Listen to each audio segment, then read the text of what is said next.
Good afternoon, everybody, and welcome to this very warm, late winter's afternoon here in the middle of the Kruger National Park, the western fringes thereof. There are two in Inyala. My name is James, and this is Safari Live. Ready.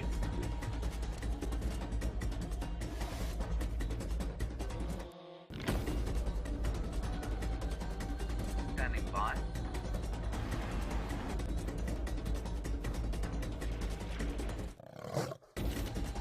Five, four, three, two, one. You are live, you are live. And we're back again, everybody. That's our new way of starting these shows. Welcome to it. My name is James Hendry. Like I said, Willem Doornbraak is on camera. There he is. Now, you might ask yourself, what are those things he's wearing on his hand? And, well, I just found them in the car. Apparently they're Willem's welding gloves that he's been using to fix Wendy during the day. But what I did find was a rather interesting beetle sitting on the barcode of one of these welding gloves, and it's gloriously copper-coloured here in the late winter sunlight. Very nice, Willem. Did you put that on there on purpose, or did it take up residence as a result of the heat? And I give good luck for welding. Good luck for welding. Oh, it's a welding beetle, is it? Yes. Wonderful, the welding beetle. Okay, they're quite impressive, these. I've never worn a pair of welding gloves before. This, of course, is because I would probably set something alight were I to weld. Now, enough of that silliness. You're on a very serious afternoon safari. It's extremely serious, so I'm going to look at you in a serious manner. It is 27 degrees Celsius out here, 69 degrees, no it's not, 79 degrees Fahrenheit, so it's a lovely warm day. There's a wind blowing out of the southeast, and that normally means that there might be a bit of a front coming in a bit later. It was very cold this morning, but it's turned into a glorious late winter day.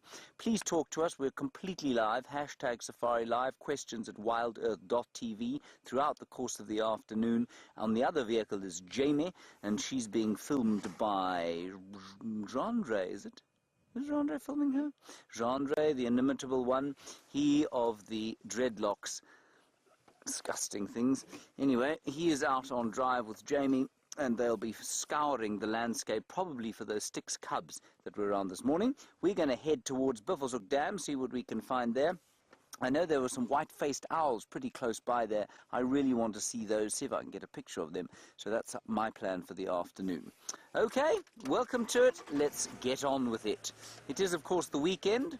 It is Saturday.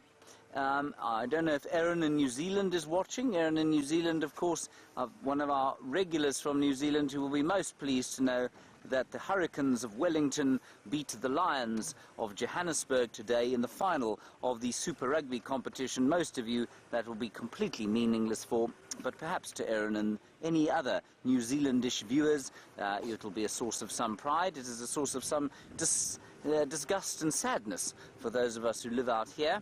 But, you know, in the words of Boris Becker, after he lost in the first round of Wimbledon one year, as the world #1, a journalist said to him, "Boris, you must be so devastated by the fact you've lost in the first round as the #1 seed." And Boris Becker turned to the journalist and he said, "I lost a tennis match. No one died." And I think that's rather good philosophy, don't you? No one died. The Lions lost the rugby game, but that's okay.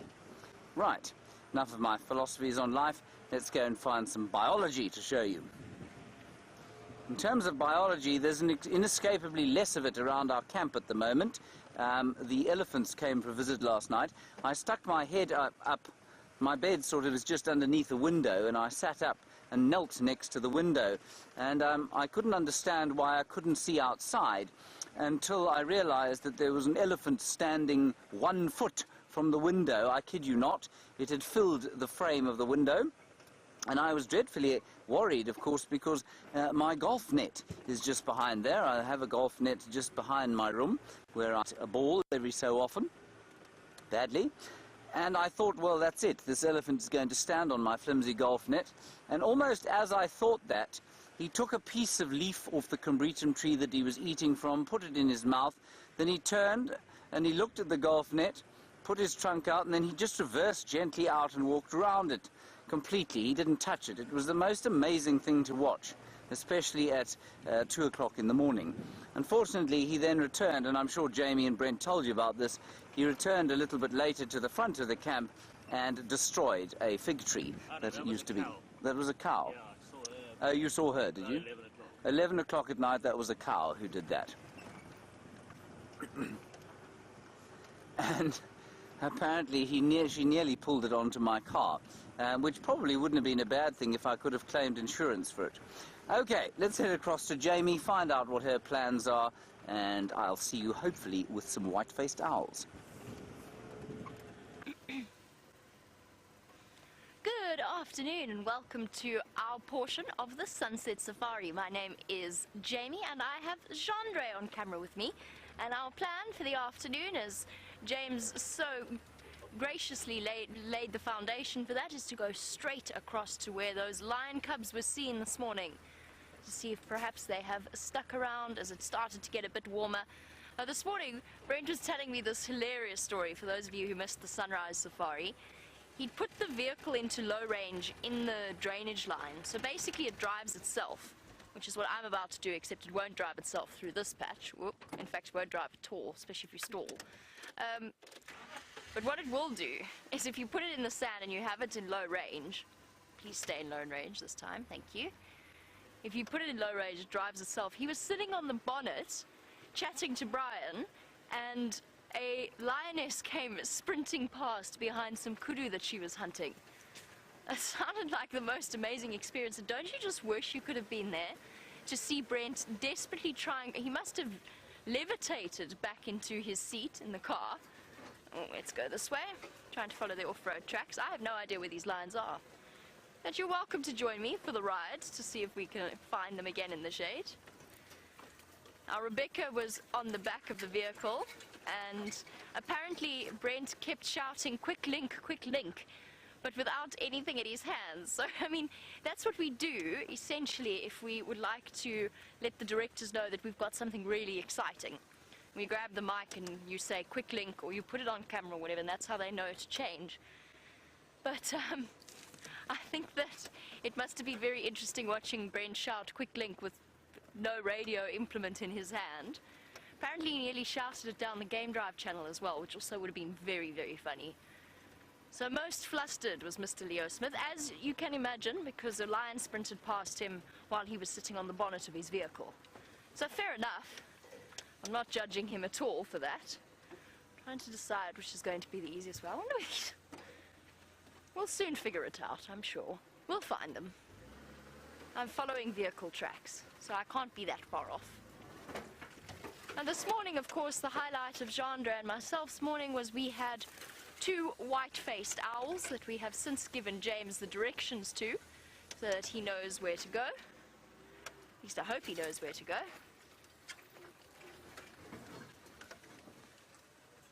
Okay, everybody, let's keep an eye out for lions. Oh, they're there! Ha-ha! I see flashes of tawny through a gap in the vegetation. There they are. Wonderful.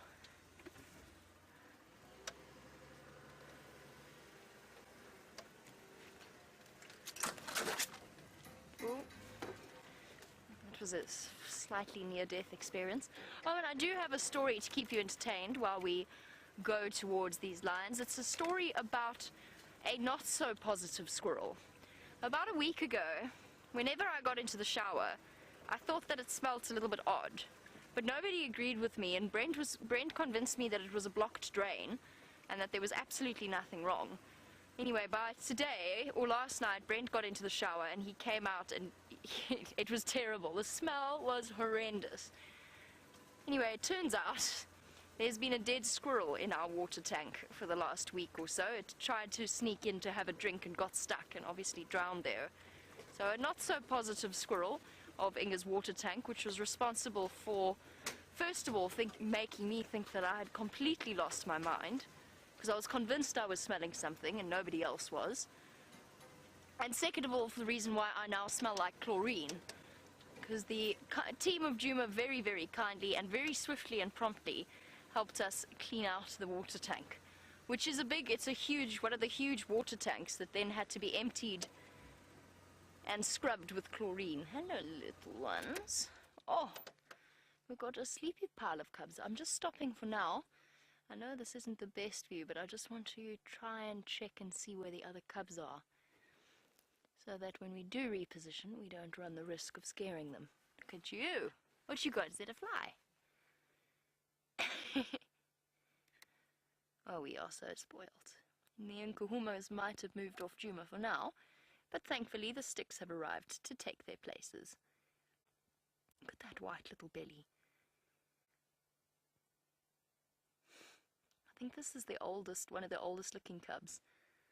There's one that we're pretty sure is a young male. And there's one of the younger ones.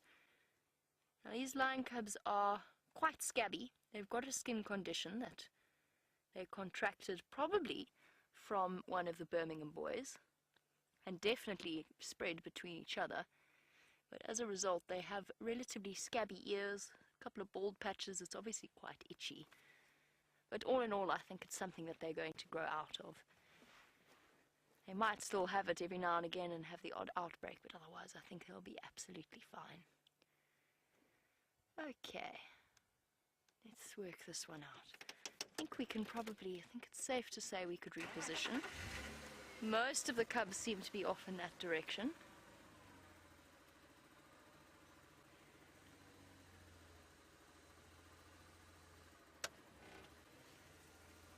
Hey, little guys.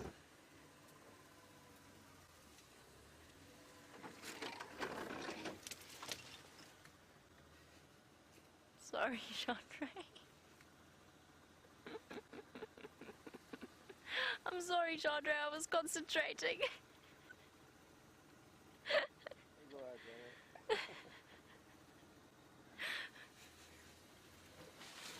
Sorry. Sorry, John, at least it doesn't have thorns. So at least we can say it doesn't have thorns. Whoopsie. It's a wonder our cameraman put up with us, you know, it really is. Quite phenomenal. There you go, Chandra. At least I've brought you to a position to film some lion cubs. My apologies for putting you into an apple leaf. Sorry. The look on Chandre's face was hilarious, by the way. Just some raised eyebrows at me, which is entirely fair enough. And there we go. The absolute picture of contentment on this very warm afternoon. I wonder why these lions have chosen to lie in the sun. The shade is right there. Seems like the worst possible spot. And on this warm winter's afternoon here in the African bush, a warm welcome to Ed, who wanted to know whether or what the difference is between a lion pride and a lion coalition. And it's wonderful to hear from you. So the answer to that is a pride is actually officially made up of females and their offspring.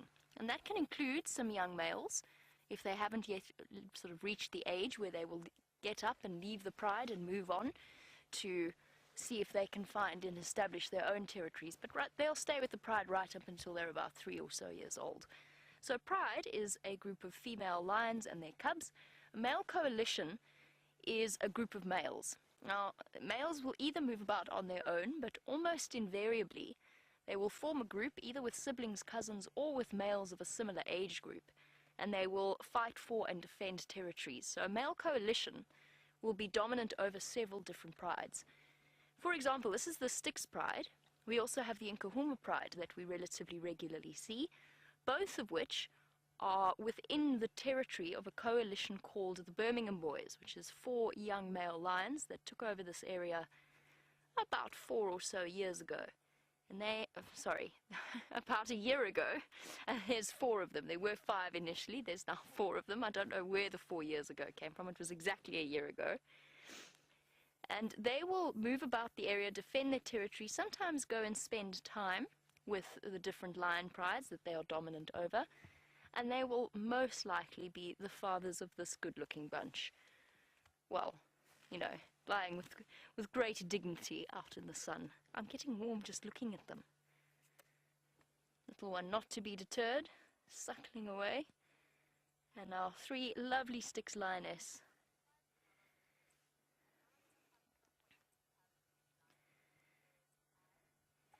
And a very, I really hope that Les Aves is watching this particular sunset safari, because Les is the father of a very good friend of mine, and he actually came to visit where I used to work when before I worked here, which was around another reserve very close to here. And Les is curious about how many lion prides we have in this area and whether it would ever get to the point where we have too many lions. Well, there's the difference here is that unlike where we were and where Dem is at the moment, there's no, it's a much larger area. So the lion dynamics and the lion population, first of all, there's enough lions to prevent inbreeding, so they don't have to be managed in that way. And second of all, the population will control itself. Cute little one. So if the number of lions gets too many, then there will be something, whether it is an outbreak of disease. Look at your scaly elbow. You need some Ingrams. Shame, little one. It'll be an outbreak of disease or an influx of another group of males or something like that. They almost invariably, or a lack of food, will almost invariably control the lion population numbers. It's one of the reasons why, of course, when we spoke about the Nkuhuma cub with the limp, that I still think is going to be fine, but we spoke about the fact that we couldn't actually interfere in order to get it any kind of veterinary treatment, because it's about letting nature take its course. And of course, if you've got too many lions, then you have, oh my goodness, then you have a slight problem with your lions and your leopard dynamics. Chandra, look at that. Sorry, my slightly extreme reaction. Look who's there. I had absolutely no idea that cub was there. Not a clue. It hasn't even moved. It hasn't moved once while I've been here. If I had known... Okay. Fair enough. Chandra, did you see that? No. There's a lion cub there. That's a leopard style move. That lion cub's been taking lessons from our leopards out here. That's impressive. There's 2. There's 2 of them up there.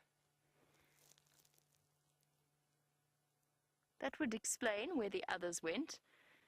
Yes, I agree with Jerry. I think that they've been banished to the naughty corner. That's the naughty termite mound.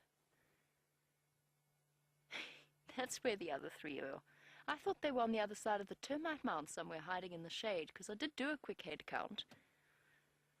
I didn't realize that they were right there.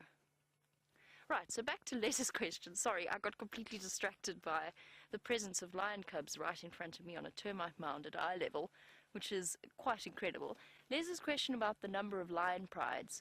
In just this area, so in our Traverse area, we've only got 2 that we regularly see, but probably 3 or 4 that we could see on our live safaris, and that's in an area that's, I would say, between all of those prides equates to roughly 8,000 hectares. There's 66 in the Sabi Sand itself, so if you divide that, what's that, 8 times 8, it's roughly 8, how did I work out that mathematics?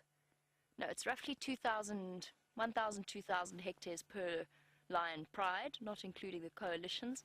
So you're looking at roughly, I would say, around maybe up to 300 odd, no, 32 odd lions. I need to think about this. The maths is not going well for me right now. I'm distracted by the lion cub. We've got about 2,000 lions in the greater Kruger National Park area, give or take, depending upon what year they actually release the numbers in total. And I'm being very silly right now. I'll think about how many lions we have in the Sabi Sand, and I'll get back to you on that, because I do know the answer. I'm just having a blank moment. Let's look at the cute sleeping lion cubs for the moment.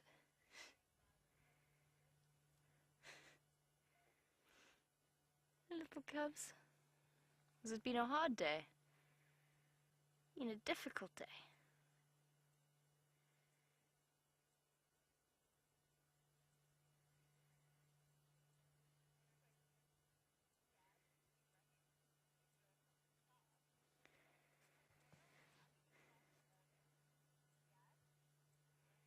And Iyad Ibrahim in Qatar, it is lovely to have you on our live safari experience. I hope you're enjoying sitting with these magnificent creatures and enjoying some time with some very, very cute cubs.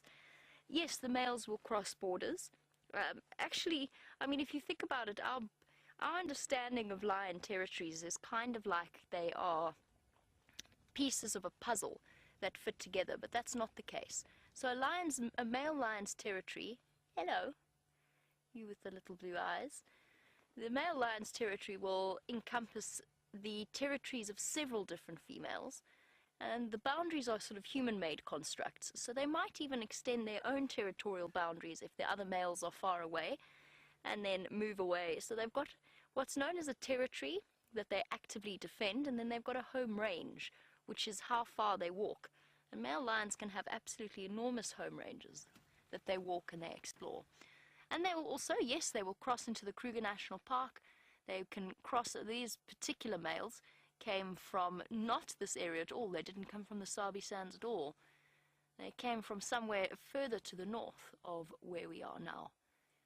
But because this wonderful area is open to several different reserves, there are no fences between them.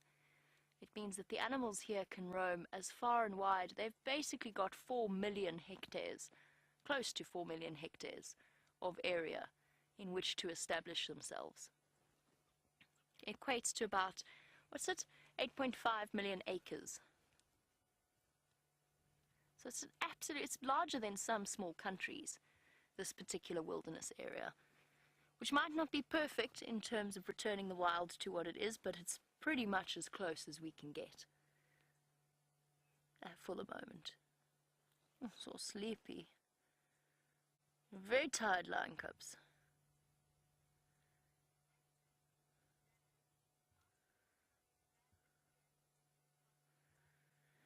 And Janet, it's a good afternoon to you. Janet wants to know how the little cub with the limp is going and whether or not it is part of this pride. It's not part of this pride. This is the Styx pride. The one with the limp is part of the Nkuhuma pride. I haven't seen it since, for 3 or so days, which makes me sound very spoiled, you know. I haven't seen that lion cub for about 3 days now. It's ridiculous. There's lion cubs everywhere. That little lion cub was seen with Brent yesterday. Was it yesterday or the day before? Either way, it was seen. It's looking much, much better, and it's going to be we think it's going to be absolutely fine.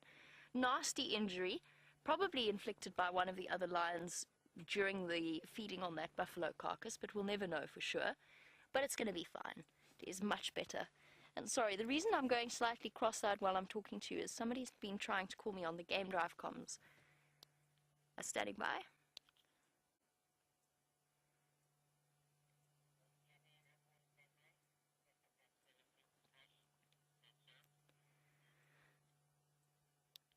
Copy info. I will do. Thanks very much.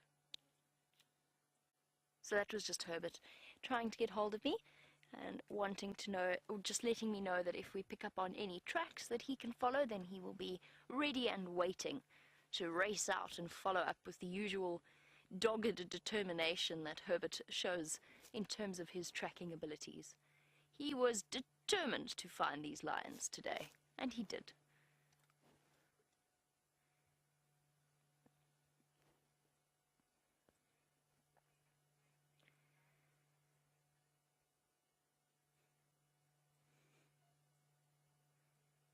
So we've got 1, 2, 3, and 4 little monsters. These are 1 and 2. Oh, no, there's a 5th one. I didn't see the 5th one. Okay.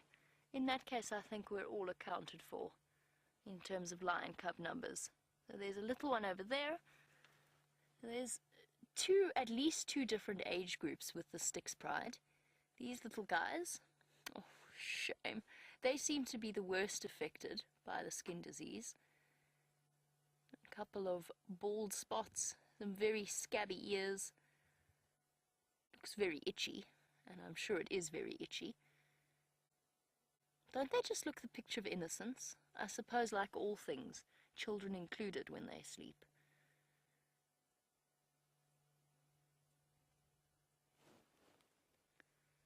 They will one day be big and fierce. Now, for some reason, I always end up saying this whenever we're with the Styx cubs, but perhaps it's just because they're so cute that you all feel inspired to send through your screenshots. And I just want to say I really, really enjoy looking at your screenshots after a drive, because, of course, I don't drive with a camera necessarily. I don't generally take pictures. So your screenshots are memories for myself, they're memories for all of you, and they're also memories for other viewers as well, or a chance for them to catch up on what they've missed if they haven't been able to watch our Safari Live drives. So a big thank you to all of you. Might seem like a small thing, but it's a treasure trove of memories, and we've certainly had some spectacular sightings to screenshot. And screenshotting, is that a verb? Can we make it a verb?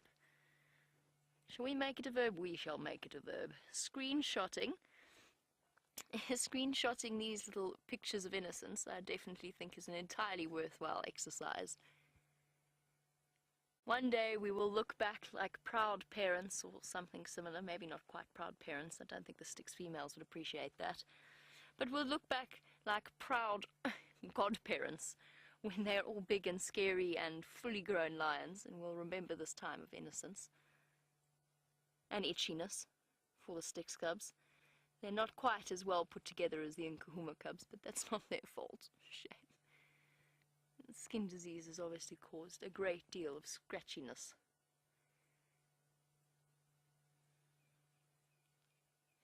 Brent's favorite is the littlest one. I think it's this one. The youngest of the group with the most, seemingly the most personality, and then also the most affected by the disease for now, whatever it may be. And see, I personally think it's mange, but obviously it hasn't been diagnosed by any professional as far as I know. I think it's mange. Brent thinks it's a fungus.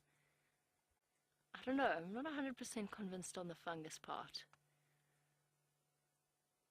I'd love to hear what those of you actually who might have worked with animals with this sort of skin disease, I know it's not completely applicable, but it may well be applicable to the lions. They can be infected with things like feline immunodeficiency virus, so FIVs. They can get distemper, they can get tuberculosis. They've definitely got mange.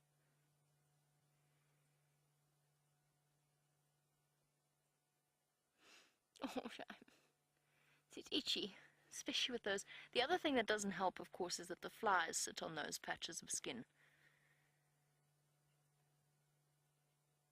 Especially around the tips of the ears where they are the most sensitive. It just becomes uncomfortable for them. Brent also thinks that that's why they spend a bit more time climbing in marula trees and fallen over trees, which we have seen them do a lot. Comparatively, with the Styx cubs, we have seen them do that a lot, because it's a really nice way of scratching themselves. And then, of course, the lovely Styx lionesses.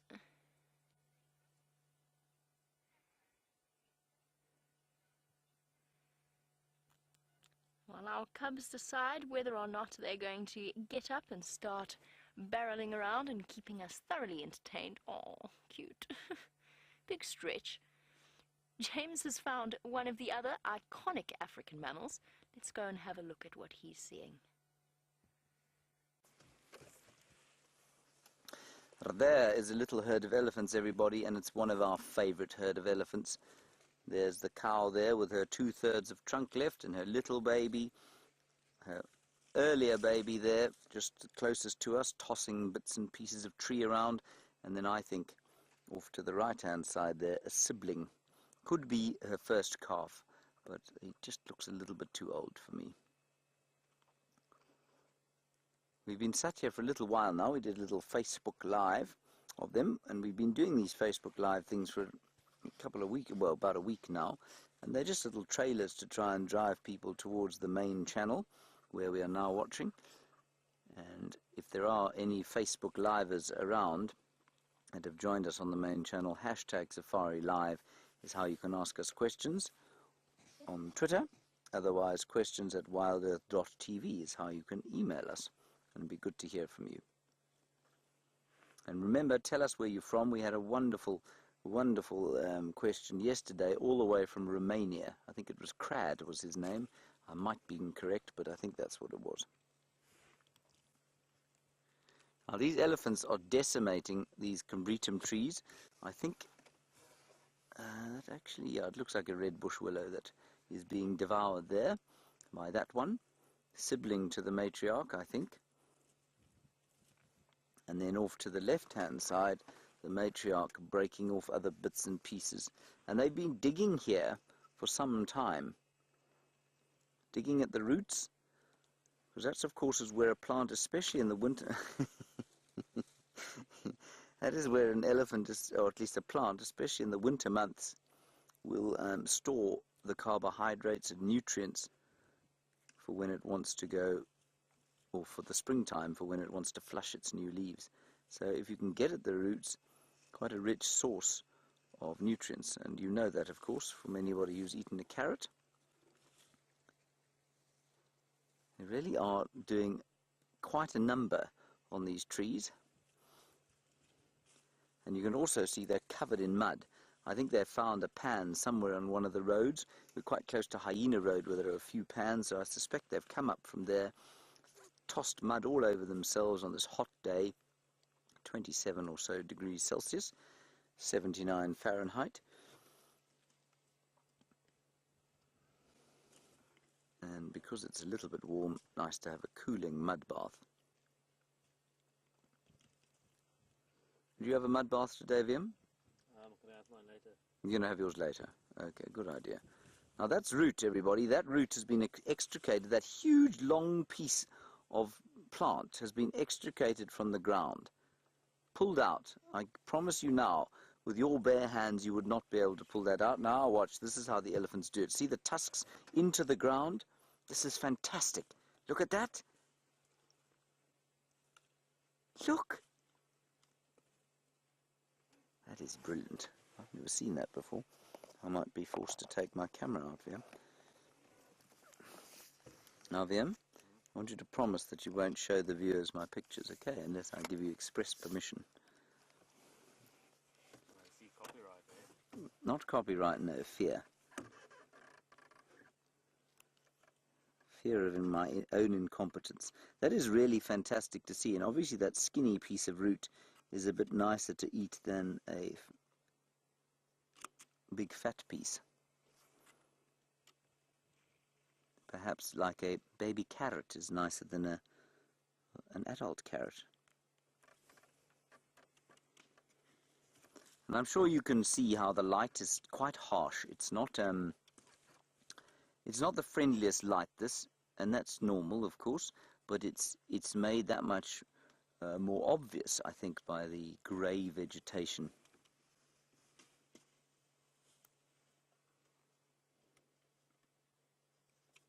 Very nice.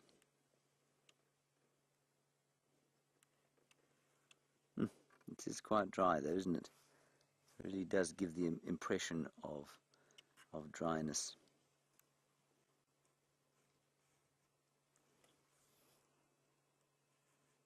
Anyway, I think we'll sit here for a little while and enjoy them.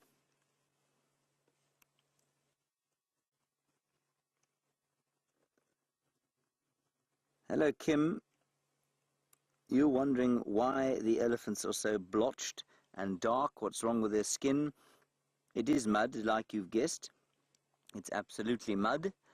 And I think they've probably been throwing mud on themselves from a pan, probably on Hyena Road, which is not too far from here. And there's a little bit of standing water left as a result of the rain that we had a little while back.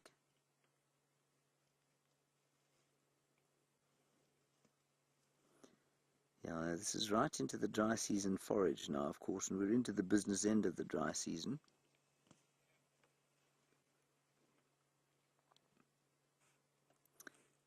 All right, I think we're going to sit here for a little while and just see what these elephants do. They're my favorite little herd. While we do that, let's go across to Njeme and find out how things are going with her little lion cubs.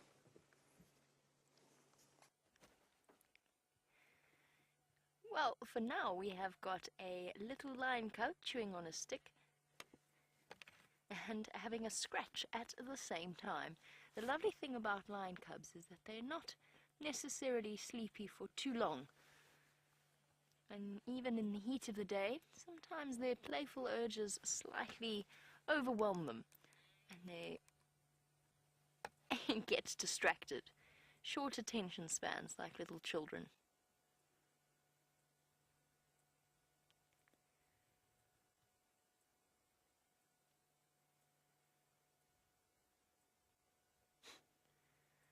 There's perfect symmetry on their backs with their heads facing in opposite directions. Nothing quite looks as comfortable as a leopard, but lions come pretty close, especially when they've managed to contort themselves into strange positions like this, and somehow manage to look perfectly at peace with the world around them.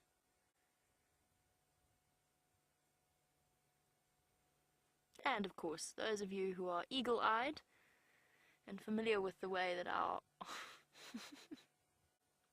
personal space is definitely a thing, or not a thing, in a lion cub's world. But what I was going to say was those of you who are sharp-eyed and have been watching the way that the landscape is changing. Isn't it lovely to see this much green grass? Okay, it's not overwhelming, but okay, let's not get ahead of ourselves just yet. But there's definitely green coming through. A couple of shoots here and there, enough for the animals of this area. They're going to be incredibly grateful for it. Oh, are you up? Have you abandoned your stick for now, little one?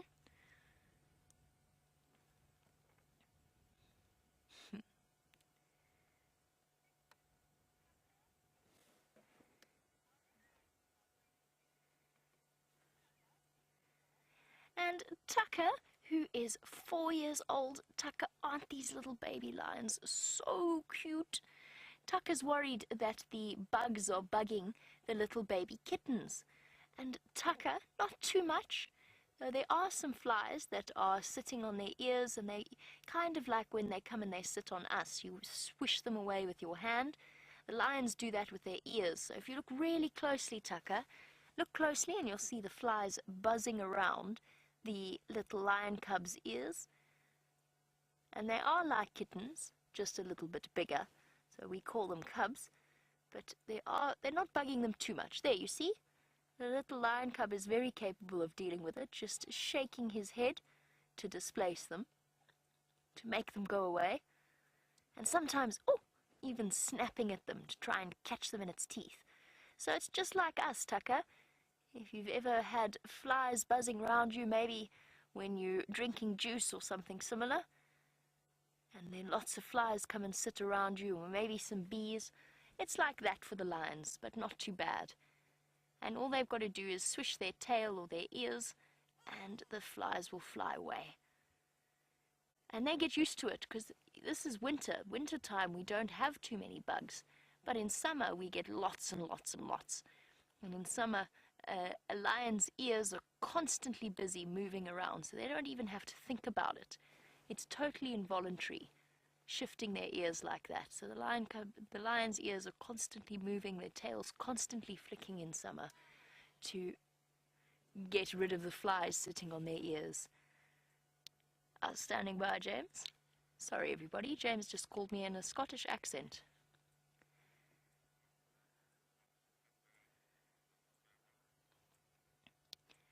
James, Buffelshoek cut line at the junction with Buffelshoek West. If you look, there is a bush willow about maybe 20 meters from that junction, west from that junction, right on the side of the road, bush willow.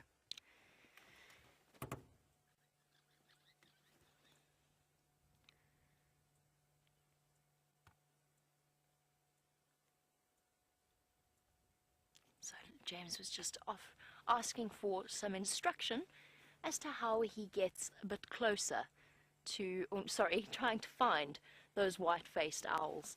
And I have to admit to having had some help in finding them in the first place. So if you don't know where they are very, very tricky to see.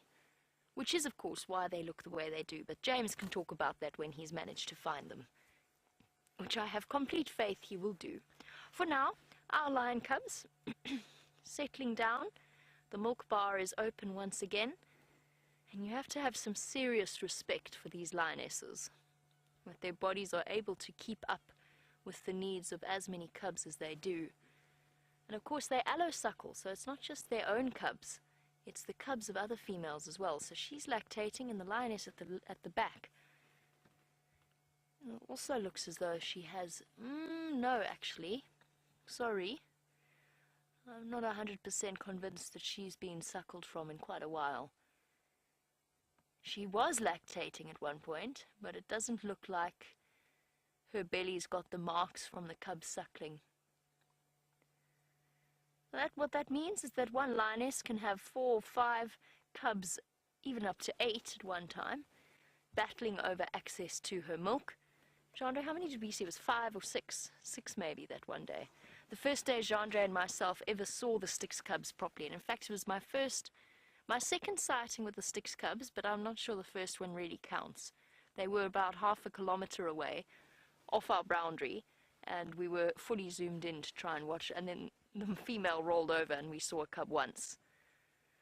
That was pretty much the extent of our first Styx cub sighting. So my first proper Styx cub sighting, they were all fighting over access to milk. And noisy.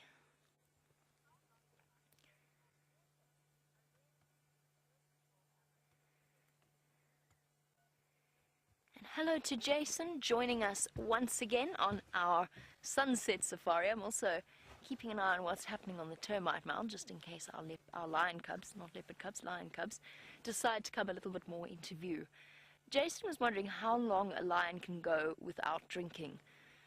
Probably, at a push, in terms of when they'll start to face really serious side effects. You're probably talking a couple of days. And the reason that you don't necessarily see them all that often on the waterhole cameras is because there are other waterhole points where they don't have to go past the camera to drink. They will drink once a day. If there's water available, they will drink once a day. They might last a 2-day period before they start to move towards water. But generally they're actually quite a water dependent animal, and they will go and search for water, even more so than leopards. Leopards can go a little bit longer without drinking. But they'll start to show signs of serious dehydration after a couple of days, and at a week they're going to really start to be seriously affected. Like a human, they're slightly better at dealing with it. Most animals are. And you do of course get desert lions. But desert lions, instead of going to water holes, will go and eat things like melons to provide them with the water that they need, or the moisture that they need.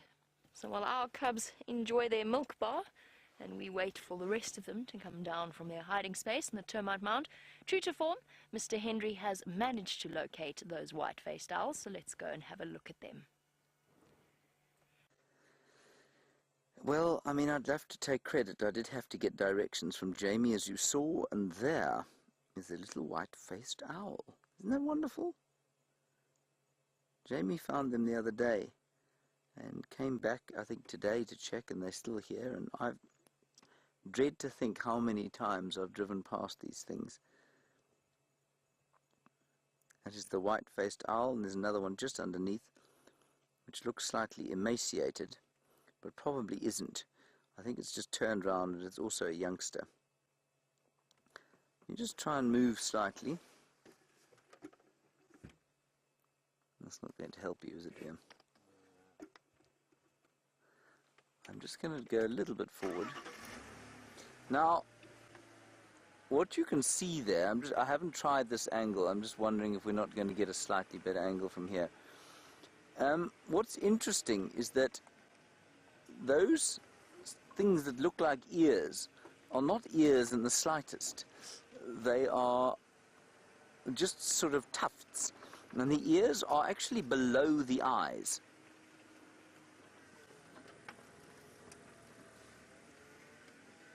Here we go. Say when, Wimpy.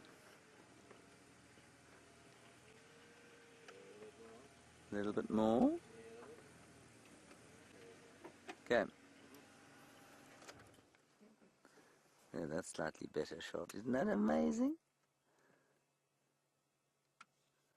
That is too beautiful, eh? Look at that. Beautiful white-faced owl. Now, they are nocturnal and they have the most lovely call, which I'm not going to play to you. I'm going to do it for you, mainly because I think if we do actually play you the call, I think they'll probably be quite upset. But they go, doo-doo-doo-doo, doo-doo-doo-doo. It's the most owl-like sound you can imagine, and it's the most peaceful thing to listen to. I have Brentley Smith hailing me on the radio. Hold on, everybody. It's okay. Jamie's taking care of it. Now, I just want to see what they eat. So largely small mammals that they eat. So that would be squirrels, and it would be squirrels and mongoose perhaps. Gerbils. And what? Gerbils. And gerbils, many gerbils, yes, VM, thank you very much. Gerbils they will eat. Also lizards, basically anything they can get their talons into, but they are nocturnal. And the only reason that thing's eyes are open is that it's looking at us.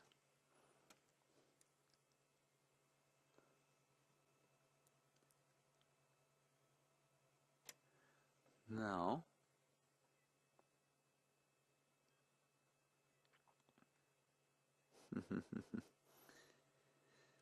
hello Gracie, welcome back again.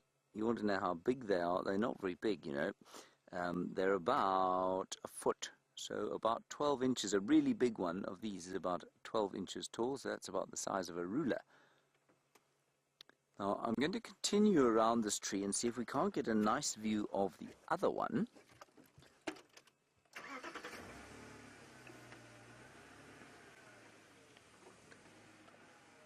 Ooh, hang on a second, we're going to get a good view of the... No.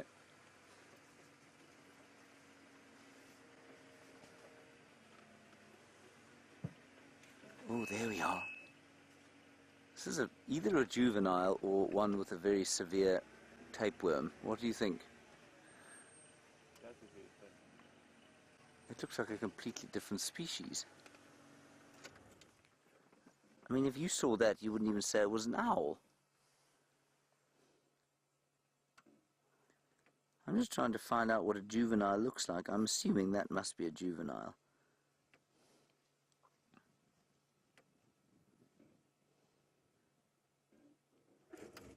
Yeah. Let's go with juvenile. But I mean, it looks slightly ridiculous, doesn't it? Compared to the adult. It really is bizarre. It actually looks like a scops owl. It isn't a scops owl, but it looks like one. Let me just quickly check scops owl, simply for the sake of it. Yeah, it's not a scops owl, but it does look a bit like a scops owl. I'm just going to train my binoculars on it. In fact, I might even try and get a picture of him. It'll be an awesome picture, don't you think? We'll see if it's done. Because I'm always in focus, aren't I?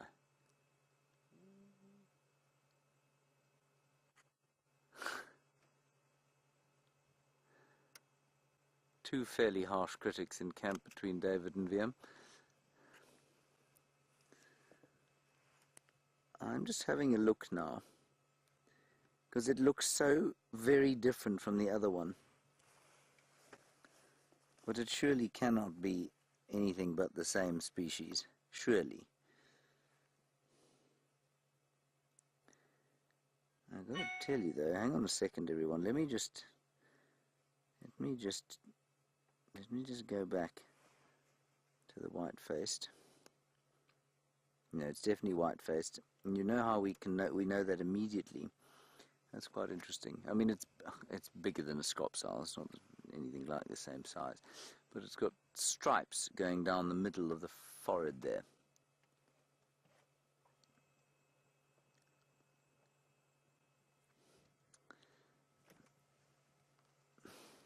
James Richard, nice one from you. You say, is a white-faced owl the same as a white-faced scops owl? Yes, they are. You want to know which is the correct way of saying it? Well, the latest Roberts Birds, which is the kind of authoritative text in South Africa, says southern white-faced owl. It used to just be the white-faced owl. Then I believe it became the southern, the white-faced Scops owl, and now I think it's the southern white-faced owl. So I would go with southern white-faced owl. I'm going to look in my, I've got a much older book here that I'm just going to have a look in, and I think that's where it was. White-faced Scops owl, 236. Yeah, white-faced Scops owl was what it used to be called. So now we go with white-faced, at least southern white-faced owl. I mean, that really is quite astonishing.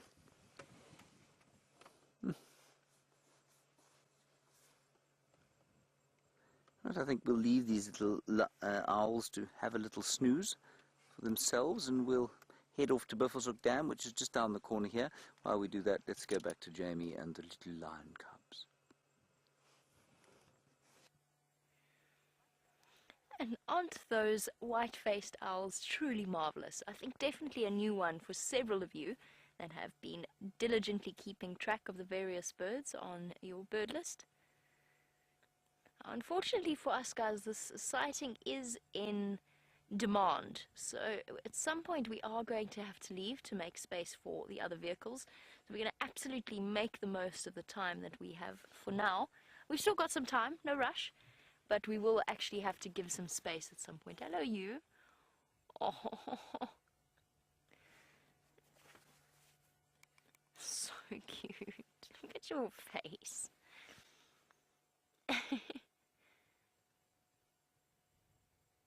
Little niggly creatures. Constant twitching. What's that? What's going on? The fly's driving you crazy. It's so human in a way. Oh no, and now you're itchy. Shame, little one.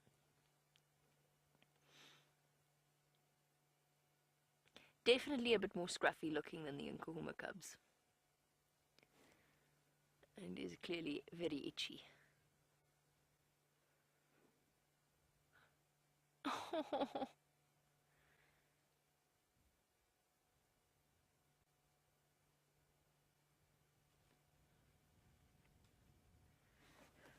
Hi.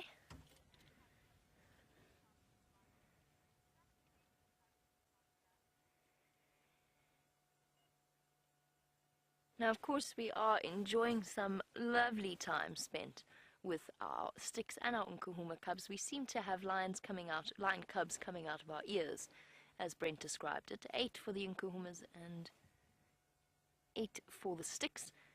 Cecilia, yes, it is the case that lion cubs generally have a roughly 50% survival rate past their first year. Sometimes in certain areas it's even lower than that, particularly where there's a high concentration of lions, which could apply to the Sabi Sands as well. The real difficulty with lion cub mortality, and I was trying to explain this one of the previous drives, the real difficulty with talking about statistics on lion mortality, if the Birmingham boys stay in control of this area, then most of these cubs are going to survive. If they lose control of a territory, then immediately all of the cubs will be killed. So you can imagine how that skews statistics, because if you sit as a biologist and average out the rough survival rate of cubs, it's going to be severely skewed every time there is a pride takeover, because every time there is a takeover by males, they kill every cub in the vicinity, which automatically raises the chances of being killed. So provided the Birmingham boys stay dominant in this area, provided they don't get injured in some way, chances are they're going to have a slightly higher success rate or survival rate than that. I think they will anyway. But it all depends upon whether or not the Birmingham boys manage to stay in power for those critical first few months. Because of course when I started working here last year, the Styx had cubs, the Styx Pride, and those cubs were immediately killed when the Birmingham boys took over this area. I think that they will be fine though. We probably won't see a complete 100% survival rate. I don't think that all 16 will survive to adulthood, but you never know. Little bundles of fluff. One's still determinedly hanging on to Mum and suckling away.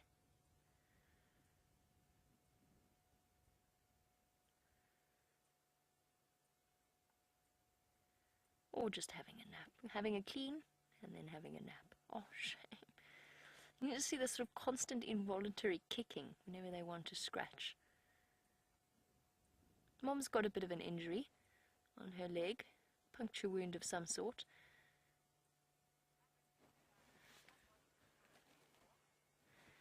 Hey Justin, it's great to have you on board. Justin is a field guide like us and says that he loves watching this on his days off.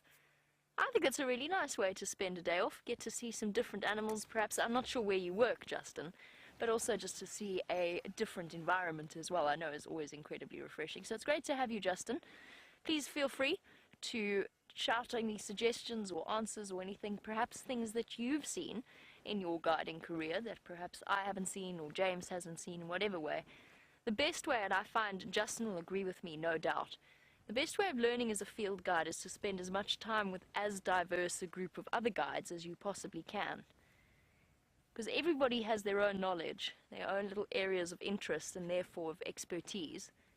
And it's such a wonderful thing to learn from. For example, Steph. Those of you, I know you are all incredibly fond of Steph. Steph has this knack for the small things.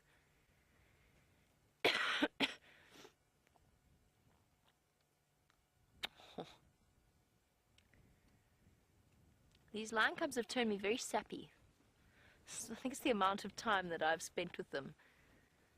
Not often that you are privileged, or one is privileged enough. I mean, sure, even Justin can attest to this.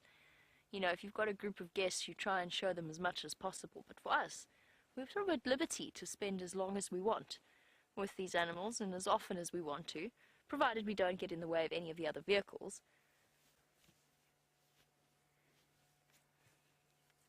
And speaking of which, I just need to talk to Tax.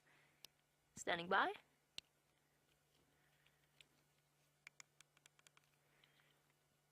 That's affirmative. Make your way.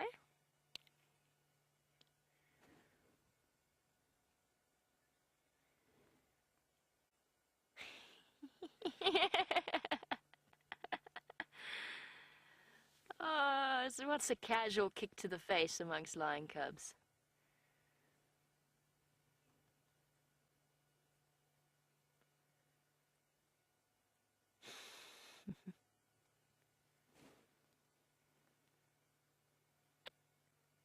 I wish I could treat you to the view that I've got as well. Unfortunately, I can't because of the position that I'm in. I would never, ever, if I'd known that the cubs were in this termite mound, or on this termite mound. Oh, a cub pile. A puddle of cubs. Sorry, what I was going to say was if I'd known that the cubs were here, I probably wouldn't have parked here, but they're completely and totally relaxed. They're fast asleep. And I wish I could treat you to the view that I have, which is two of them on top of each other in the dense vegetation. But I don't want to move and I don't want to reposition to try and shift around. And it's impossible for Jandre to be able to show you. But they are in there. And it's too cute. Hey, little guys. Well done, Jandre. Hopefully they'll decide to come down. What we will do... Oh, hello. There's another little one making its way to go and have a drink from the milk bar. What we will do is, if there is enough time before it gets dark, because of course we can't spotlight these cubs, they are far too young. So once it starts to get dark, this sighting... Attacks, if you look to that big Galanites in front of you, the off-road tracks go off to the south from there, or just before that tree. I did have your audio.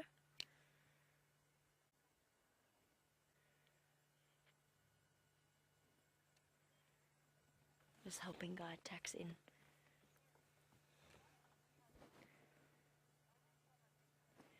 And absolutely, Kerry, if a lot of these cubs are males, and of course for them that is what they want, is to have a couple of male siblings and cousins that they can join forces with, then yes, they will form a very large coalition. And as far as I know, unless I'm not very much mistaken, and I'd have to spend a bit more time looking at each and every individual cub, but I actually think that there's quite a few males in this current Styx collection of little lion cubs. I have a feeling there's several of them. At least 5. Now, I could be mistaken about that, but I don't think I am. I think I've also heard that confirmed from some of the other guides. So they will form a large coalition if they all survive. What you got in your mouth? That didn't look very tasty.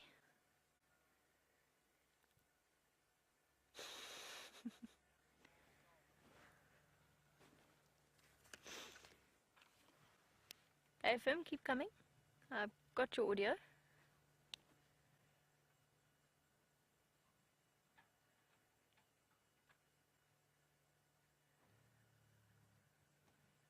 Sorry guys, just helping Tax find us.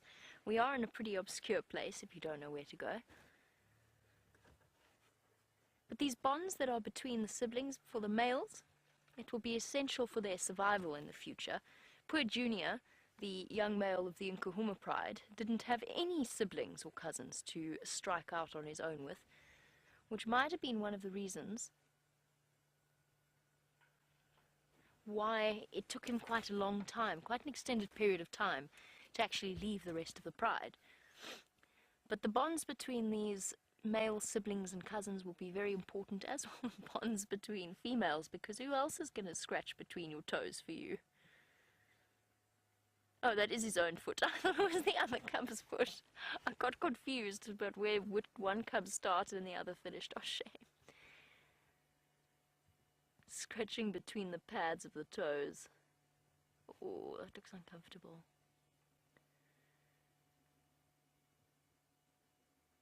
Not quite as healthy looking as the Nkuhuma cubs.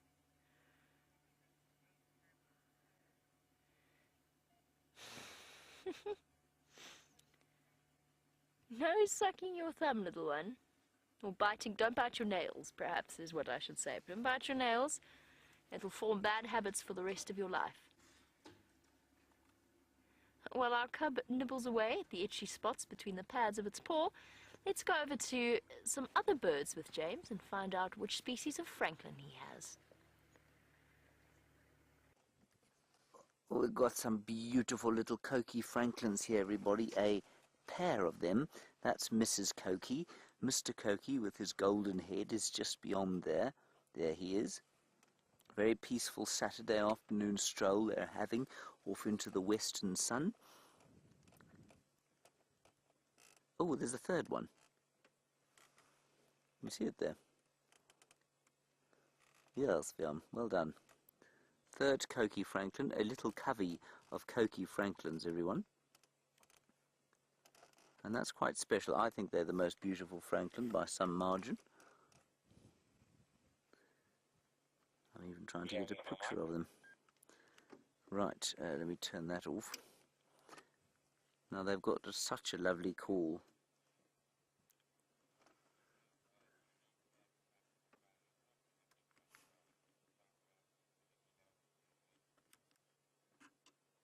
Isn't that nice? So those look like 2 males to me.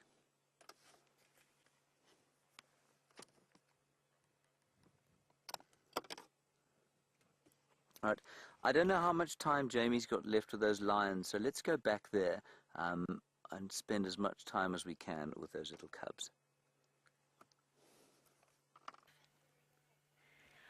Okay, well, we've actually only got a few more moments with the lion cubs before we pull out and let Mike come into the sighting.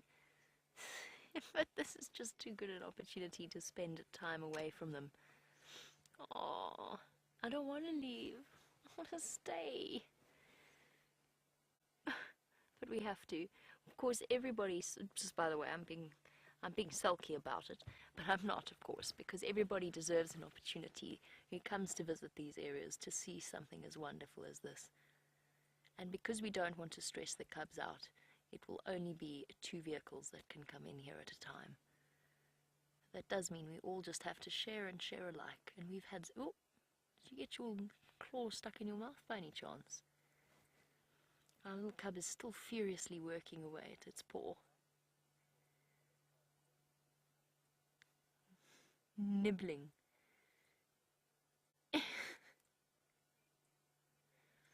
Chomp, chomp, chomp, chomp, chomp, chomp, chomp. Chomp, chomp, chomp, chomp, chomp, chomp, chomp.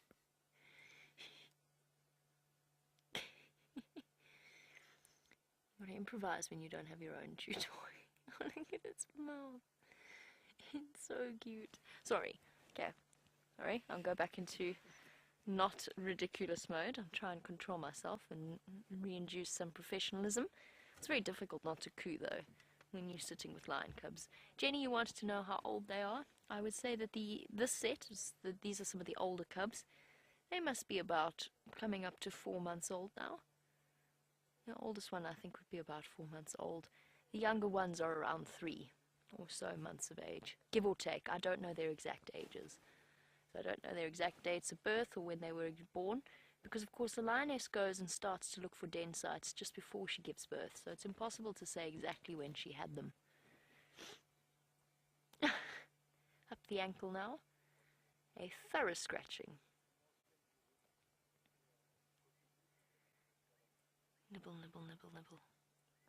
Okay. It is time for us to say goodbye to these fuzzy little things. Fuzzy little monsters, as Brent calls them. I have zero desire to leave, but unfortunately we don't. Look at that.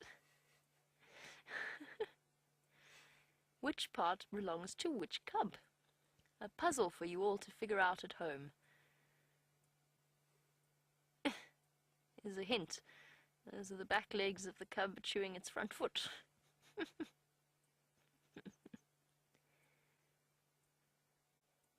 Nap time. I think these are 2 males. Just have a feeling. And perhaps just that hint of fluffiness around the top of the head, where of course the bald spots haven't set in.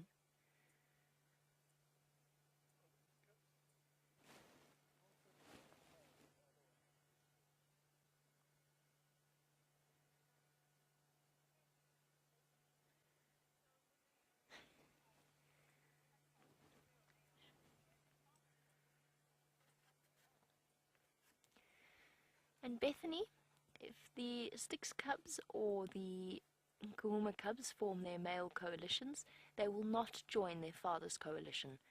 They will not be accepted by their fathers in terms of joining up. There might be one case in a million where that occurs, but bear in mind, of course, that being... Sorry, got distracted by the game drive comms. Being in a coalition is all about establishing a territory, and establishing territory is all about passing on their genetic material. That is what the life of a male lion is all about. That is their end goal. Allowing their sons to join them means that they run the risk of breeding with their mothers and their sisters and their daughters, and lions will do that. So nature has devised a way of preventing that. The fathers don't want competition from their sons, necessarily, so whilst it does in very, very rare circumstances occur, most of the time, that's one of the reasons why I said male coalitions will form usually with lions of a similar age, males of a similar age. They will go together as brothers and they will form their own coalition away from their fathers. And then it means that they don't run the risk of breeding with mom or sister or whichever other lions they happen to breed with. And so, it is time for us to go.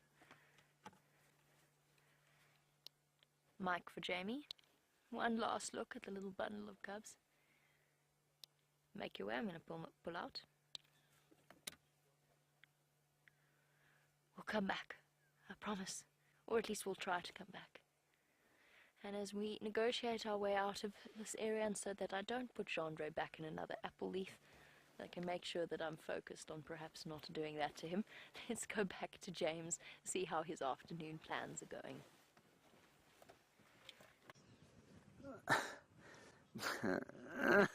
There was a Nyala, sorry everyone, but it's now run away.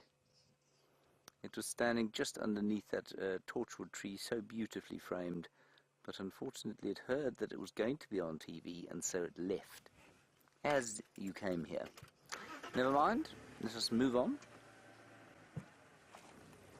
Okay, we're on the eastern boundary now on Cheetah Cut Line. We're going to head all the way down to the southern boundary and then head in a westerly direction towards Arethusa and see if there isn't anything going on there. Rather hoping... What? Strap. Ah. Yes, we don't need to know about that. Sorry about that, there was just a lot of confusion in my ear. Now, we are going down...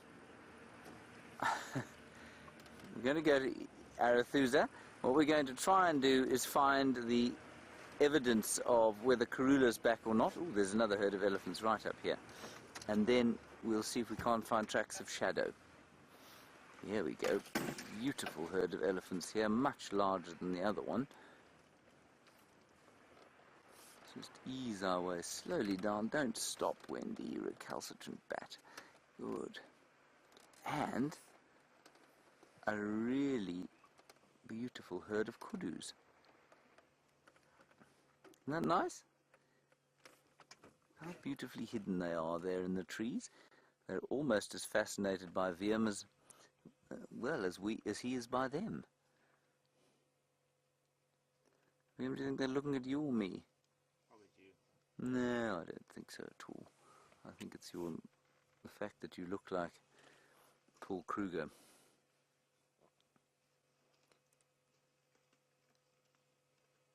And if you listen carefully, everyone, you can hear them feeding. The big, not the kudu, the elephants, all around.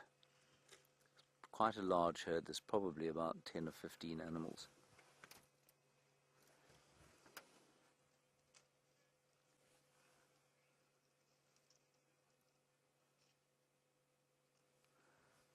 Isn't that nice? Mum and calf. We also saw a warthog while you were looking at the lions, and I mean, it wasn't a great sighting, so it definitely wasn't worth bringing you across from the lions, but interestingly, looked pretty good. Now, I drove into town today, and along the way there's a reserve called Kapama, and Kapama is not open to Kruger, and so, you know, they do experience the drought without the relief of the space that the Kruger provides, like we have here. And the warthogs there, many of them have escaped from the fence, and they've gone and climbed, and they're eating on the road verge. But they are seriously in a bad way, and that's simply because of this drought. I'm surprised that the warthogs have done as well as they have here, and the animals here that I think are sort of affected the most are the elephants. They, to me, look like they're getting the skinniest.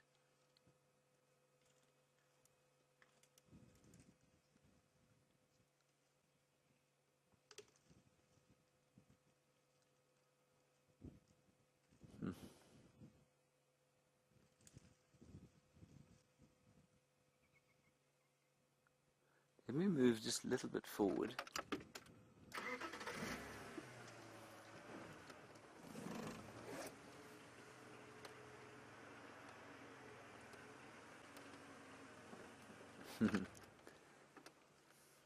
Hello, Dr. Thompson and your son Alan. You say you are new viewers and you're absolutely loving this. Well, that's brilliant. I'm glad you're loving it. I'm also very glad you've sent us a message. Please send us another message and tell us where you're from. Be lovely to know where in the world you're contacting us from. And I hope that you continue to watch with us over the next, well, months and hopefully years. Thank you for giving us of your time.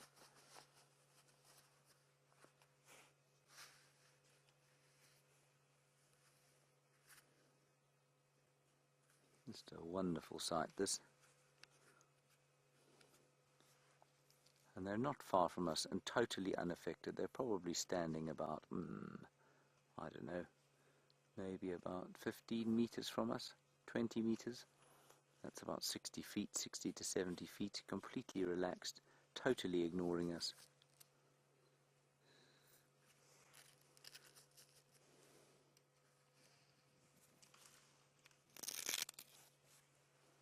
And eating the last little leaves there on what is called a variable bush willow.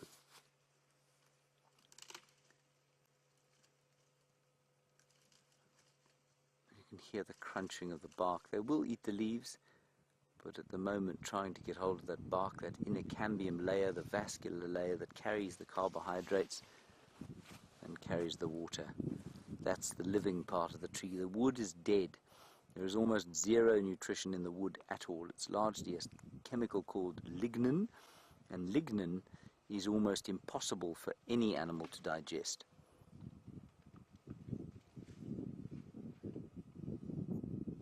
Unless you happen to be a termite, of course, in which case it's a little easier.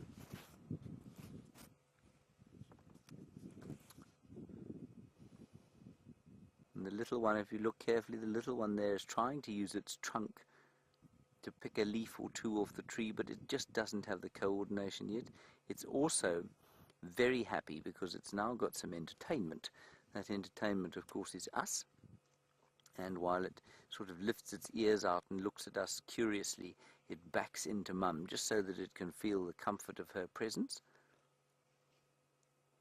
And she's listening to my voice. If we look at her head, everyone, look at her head. It's lifted up and the ears slightly open, and she stopped feeding for a while. Now she's just picking up one or two pieces of bush.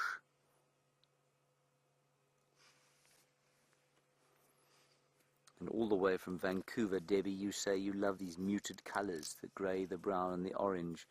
Yeah, I agree, Debbie, they're just beautiful to have.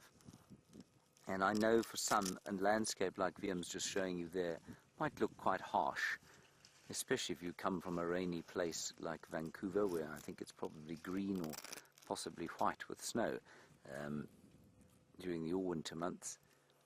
But once you're used to it, once you're used to the slightly harsh landscape, oh, it gets into you, it seeps into you, and it is just too stunning. Mum not that happy with us. Just watch her.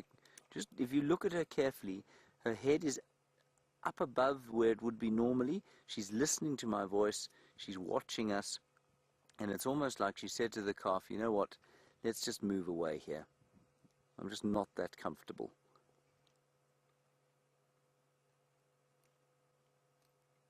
It is so important that we read the animal's body language when we're out here, especially elephants. They will tell us how they feel almost all the time. And it's when you ignore how they feel that they can become potentially dangerous. Oh, look at that, Viam. Isn't that amazing? Uncanny.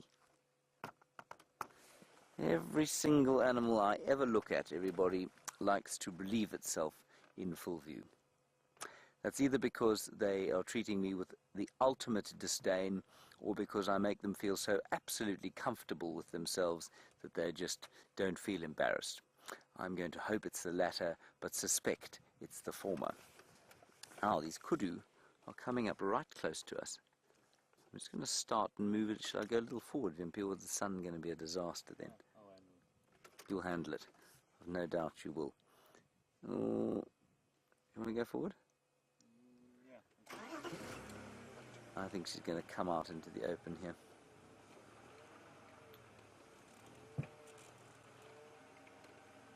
She's also quite close by, and this is unusual for kudu. They are not the most confiding. I'm going to go a little bit past her because the rest of the herd is in front of us, and there's a young bull walking sort of parallel with us, and I think she'll come this way.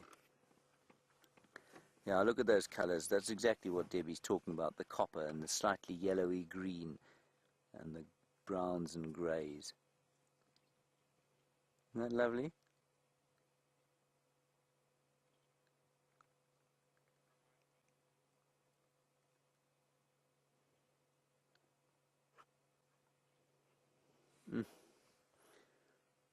Stunning. The light is just beautiful. And just remember, you can talk to us, hashtag Safari Live, questions at wildearth.tv if you want to. It'd be lovely to hear from you as we just sort of bumble our way through a gorgeous late winter afternoon.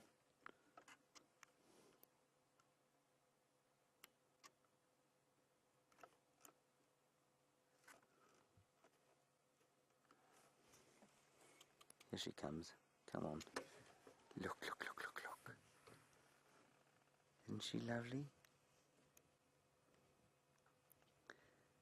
Hello, Janet. You're wondering about my skeleton project.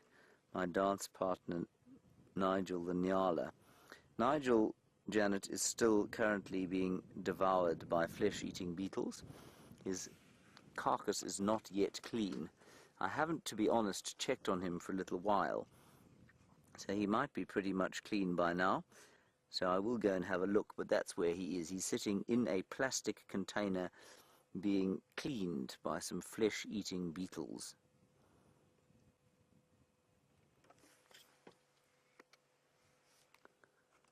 Let's sneak a little bit forward.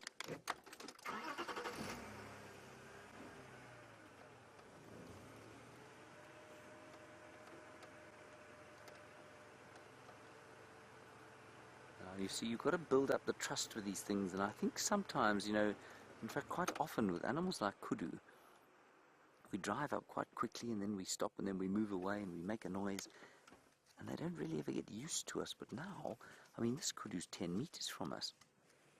That's incredible. It doesn't happen.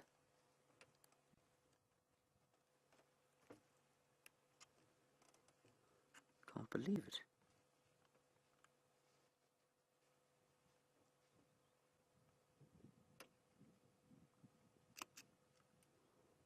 Isn't that cool?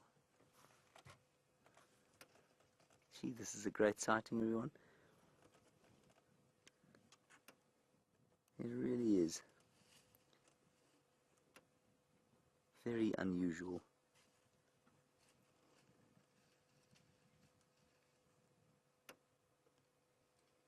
And gorgeous light.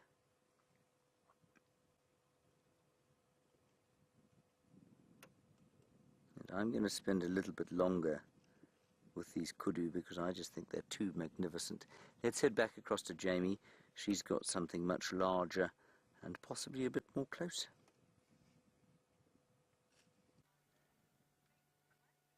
That sounds like an amazing kudu sighting that you've been enjoying. For now, we have encountered this lovely young bull elephant snacking away on an acacia tree. Now, one thing that I couldn't tell you, or didn't have a chance to tell you, was I kept hearing rustling while we were at the lion sighting. It was because there was an elephant there as well. But we still had to make our way out and let Mike make his way in. But luckily for us, we have arrived with this beautiful boy, enjoying his late afternoon lunch. He's a bit nervous. The young elephant, you can see just by his size and by the elasticity in his skin, and by his behavior. Older male elephants don't tend to have this level of nervousness. He might also be a Kruger elephant. So this might be his first time venturing into the Sabi Sands, encountering vehicles, especially one with a camera on the back and an antenna sticking out of it. Boy? Oh, he's interesting. Not happy. He might also just have had an interesting encounter off the main road, because that's where he's come from. Perhaps somebody came round a corner and gave him a bit of a fright. Because he's restless, that's the direction he came from. Here we go. Some bright green fresh acacia tree for you to snack on. A big boy. Where we are, the position that we are in, the water holes in this area are pumped, whereas the ones on the western side of the Kruger National Park for a very long time were not. I know that they have spoken about starting to pump them again. I don't know whether or not that is the case, but I know that it was something that was discussed. What that means is that we're getting to see a lot of elephants that are not necessarily used to seeing vehicles of this kind or in these numbers, especially for those of them that come from that part of the Kruger National Park, because there are hardly any roads there, and they will hardly ever encounter vehicles that stop and look at them for an extended period of time. Most of our ellies, like the 3/4 trunk ellie that you saw with James, my favorite ellie, they're perfectly relaxed and content with the vehicle around them. I've also noticed that of all elephants, young males tend to be the ones that are the most insecure. They're either the ones that cause the most trouble, because they're attempting to try and put you in your place and show how big and scary they are, or they're actually, I don't want to call them wusses, that's not the right word. That's a bit too mean and demeaning. But they are more nervous than the established adult bulls, which makes sense when you think about the fact that they've had to leave the protection and the safety of the herd somewhere that they've been comfortable their entire lives, and find themselves in a position such as this.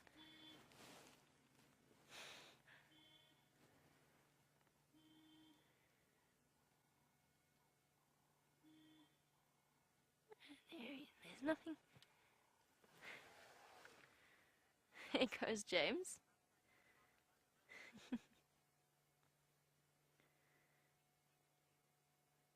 Apparently, James was telling you earlier about the fact that he was on the way to the airport and saw some elephants right outside Kapama, which is always the point at which you've just fetched somebody from the airport and you're desperately trying to get home, and all the tourists want to stop to have a look at this animal that's on the boundary.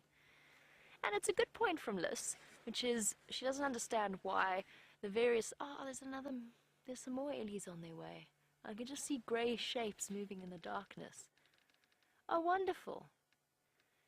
So Liz has basically said, because we're talking about the fact that the elephants don't have anywhere to go. Oh, no, sorry, not don't have anywhere to go, but are coming into this area because they have somewhere to go. They can come and get some water from here.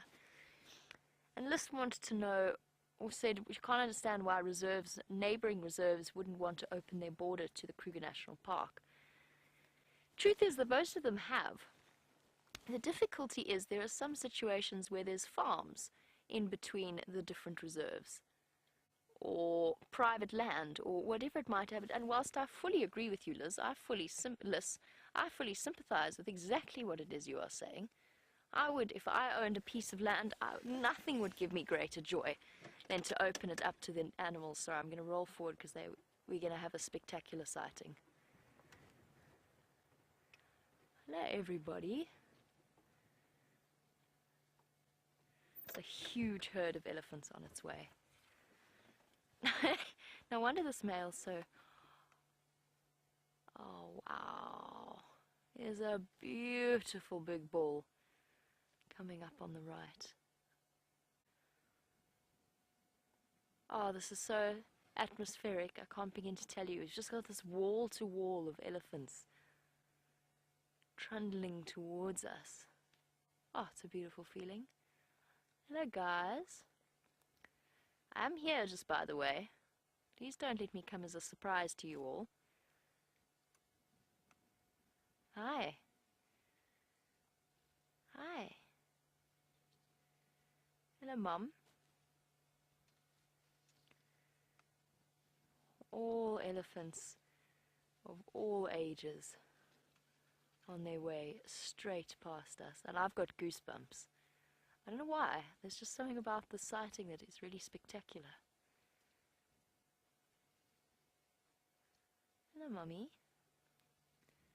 Don't worry, I'm just sitting here. Standing by.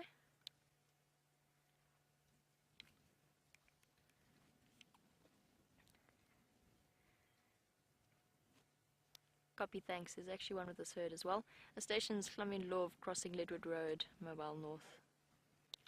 Hi.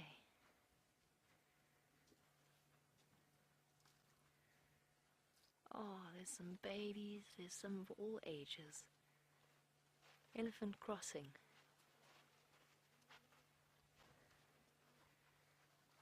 Hi, guys. Hi, Mommy.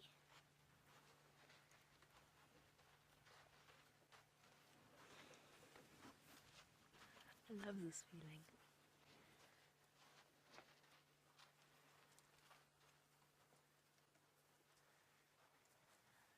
Hello.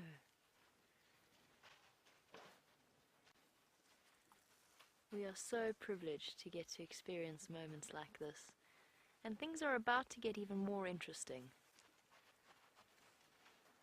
Hi. Hello, everybody. We're so privileged, so unbelievably privileged to get to experience moments like this. To have that level of trust from both sides, mine and theirs.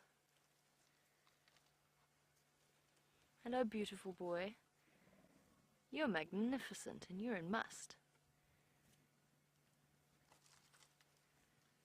I think this is the same elephant that James and Zander had a close encounter with the other day. Beautiful. Oh, he's huge. Absolutely huge. Hi, boy.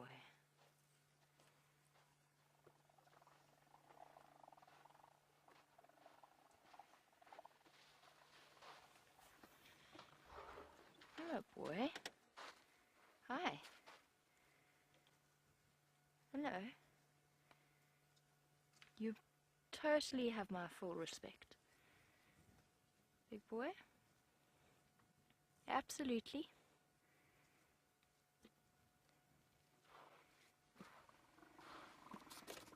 Hello, boy.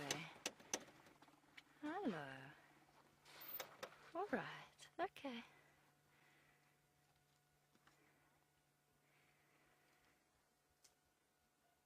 Hi, my boy. Hello, boy. Hello, my boy.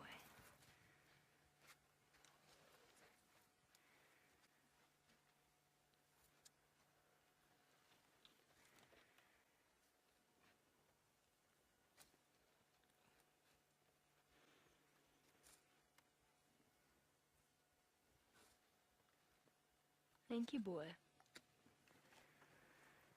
There is nothing in the world that describes a feeling like that. Oh, the smell of him. Heavy, heavy, heavy must. Now, I don't know if you could see, that must have been one of the biggest elephants that I've seen since I've started working in the Sabi Sand. He's huge. He is absolutely, oh my goodness, there's more on the way. He is absolutely huge. I mean, when he stood, he blocked out the sun completely. Massive tusks. Truly, absolutely beautiful. And so relaxed. He towered over us. But it was just to tell us that he's the boss.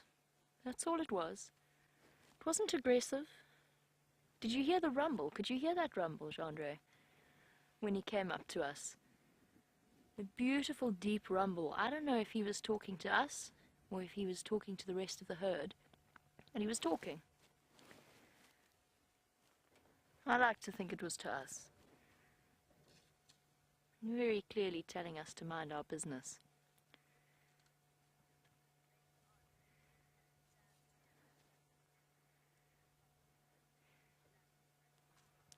Hello, big boy. What happened to you?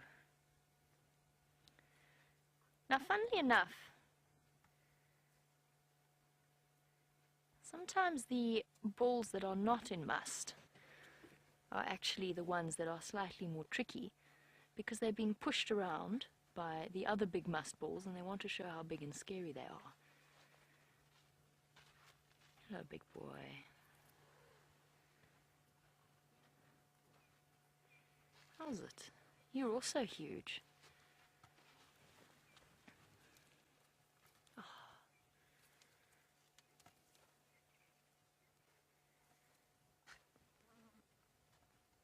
I can't describe this feeling. It is like any bad thing in the world. Every problem that we have has just become insignificant. I mean, obviously I'm not trying to belittle any problems, but at the same time there's a sense of peace that elephants convey, even when they're towering over you. And I can still smell him, that big bull. He's in must. It is a state of a heightened testosterone, and now they've just spread out. They came racing across the road, and the whole herd has just spread out to sit and feed.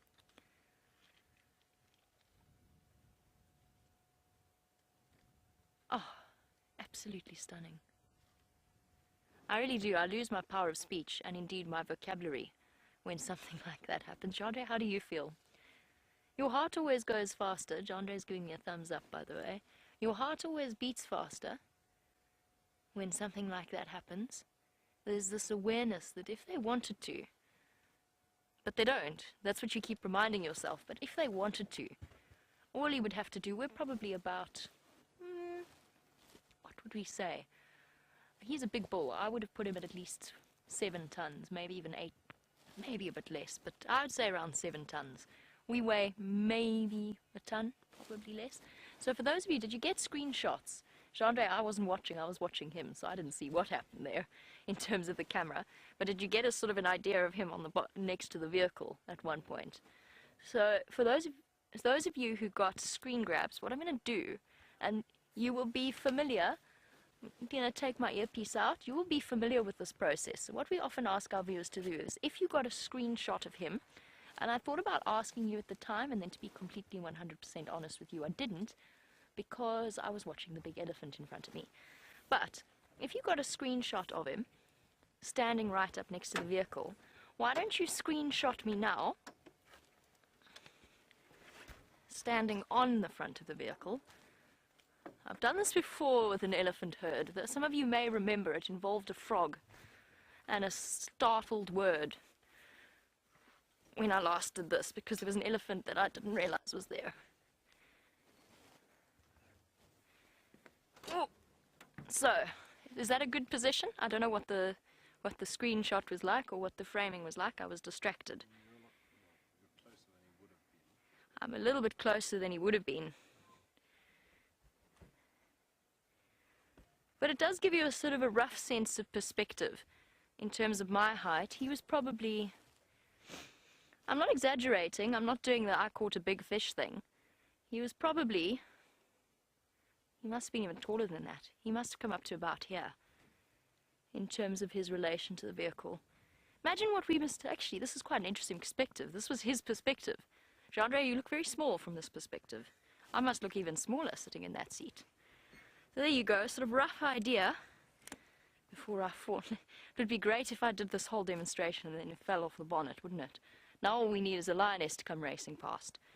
Right, enough of that nonsense. That was a magical sighting. Phew.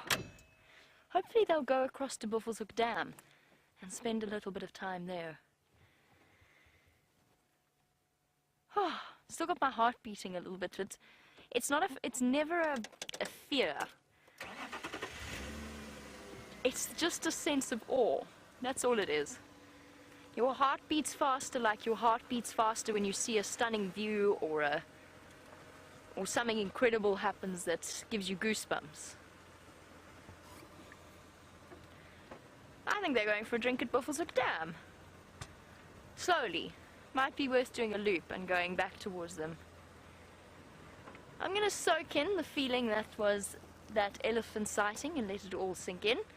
And while I do that, let's go across to James, who I think saw the big male that came past us, and perhaps he's got more to add about the joys of the feeling of an elephant right up close.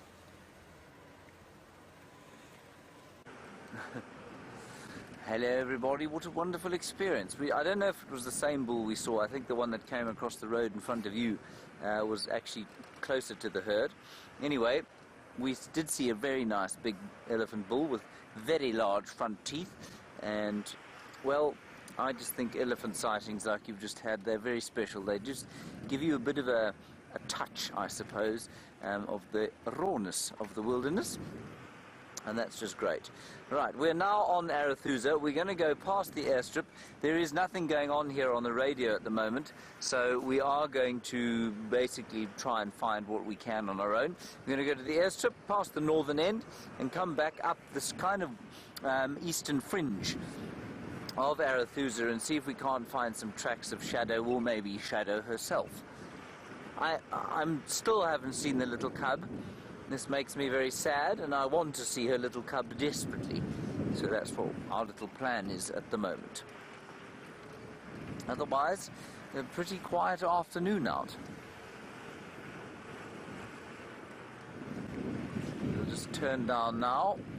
And I also want to find, I was trying to find yesterday and I failed to, an accessible knobthorn branch with a flower on it, because the flowers of the knobthorns are just the most wonderful smell, and the first kind of signs of the end of the winter. I don't want to say spring, because we sure aren't in spring yet, especially if you were around this morning. It was really very cold indeed.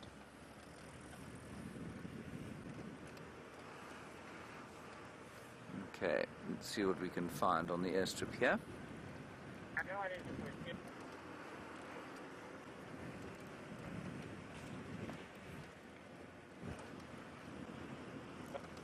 Hello, Betty Lou. I'm going to do a little trick for you. You've got your lighter or some matches. It might be in the car. Give it to me. Just check for them. Betty Lou, you say that you are worried about bushfires, or you're not worried about them. You say, with it being so dry, could there possibly be a bushfire? Betty Lou, I'm going to now attempt to light a bushfire. Are you watching? Just like this particular piece of bushfire here. Betty Lou, you watching?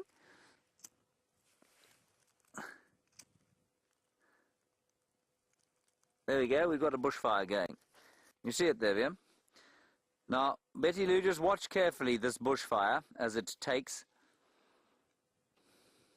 It's quite a nice bushfire, don't you think, Viam? It's quite an impressive one. Now, what you will notice here, Betty Lou, is that I'm not actually being suicidal here. I'm not really worried that this is going to take off and disappear. What I'm showing you here is that there's nowhere for it to go. What burns here is grass, not the bush. So in order for any of the trees here to be affected by fire, they've got to have a standing sward of grass, probably about that high up. And that's got to go underneath the trees, and it's really got to get pretty big to blow in there. Now, if I go around this side, if I was to light this lot over here, which I'm not going to do because that will make a bit of a fire, it would burn around here, especially with this wind blowing. It is switched from the southeast now. It's a northwester, which is normally a bit of a warmer wind. It's quite hot, so we could probably get a fire going in amongst this dry stuff here, but then it would stop almost immediately. And if it was really blowing hard, if the wind was really blowing, it might go, I don't know, maybe it would burn, just sort of creep along, burn 2 hectares at a time. The point is that we've had a very dry season. Or last rainy season was dry, there's no grass on the ground, and so nothing will burn. And if I put the lighter to this leaf here,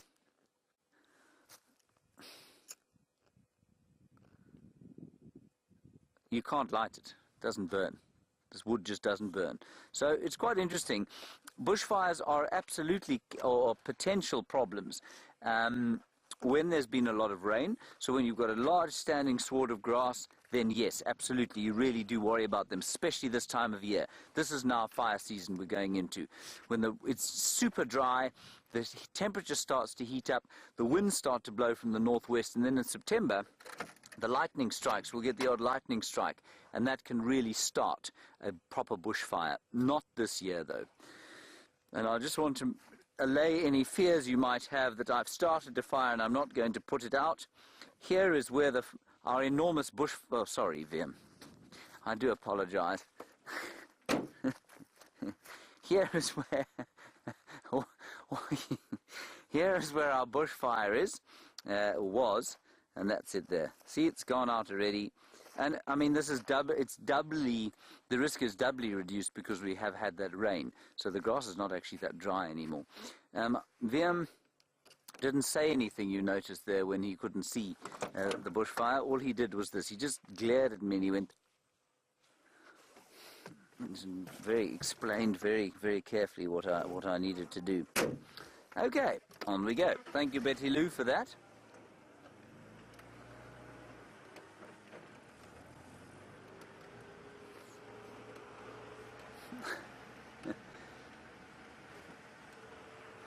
Now, there's absolutely no way I would do that in any normal August. So normal August after a wet season of a sort of average rain the season before, I wouldn't do that, because it can get out of control very quickly if you have a standing grass sward. But now there's just nothing.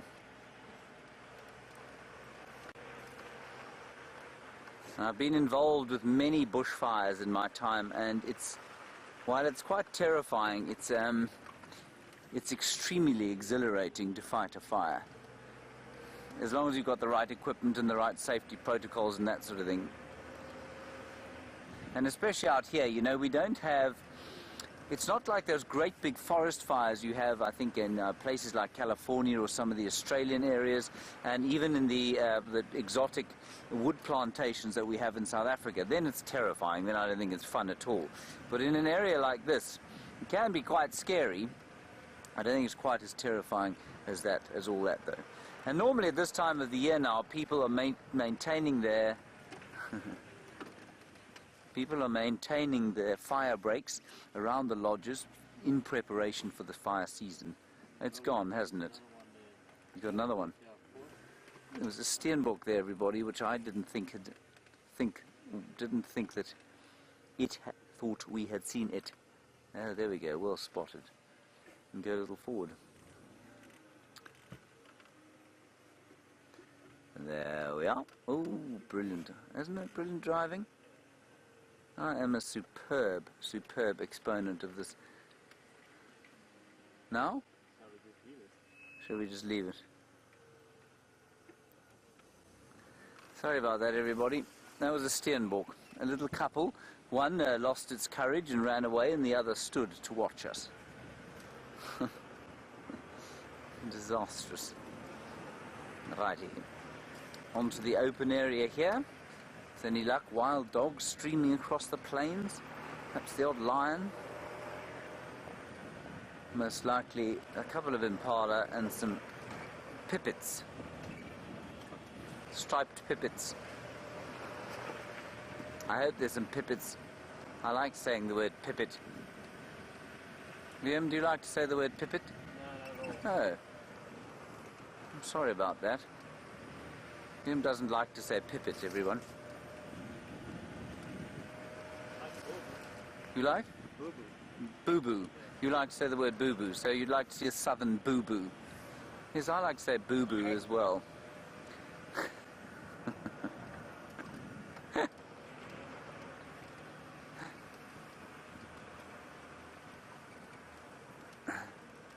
James Richard, a very valid comment from you. You say it feels like forever since we came to the airstrip. It is forever since I was here.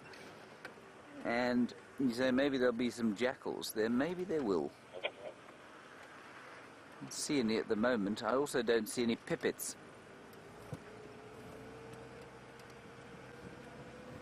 But we'll scour the landscape here. There's some birds at the pan, which is quite wet. We'll eventually get around there. You can't cross this airstrip until you're right at the bottom of it. Or could you? I don't think you're allowed to. I'm not going to. We'll go all the way down to the other side.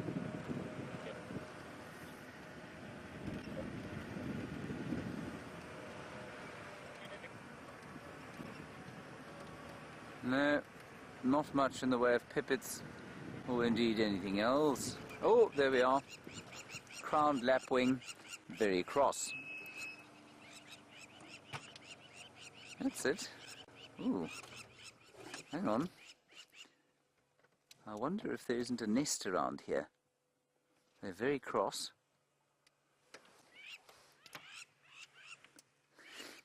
There they go.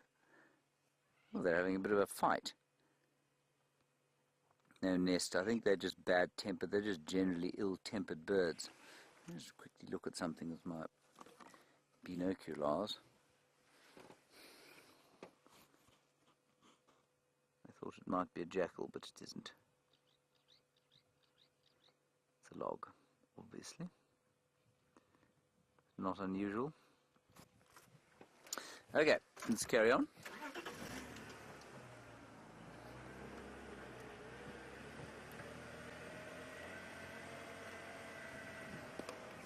Right. While we stare at the open plains here, the antelope Jamil has got some more elephants for you.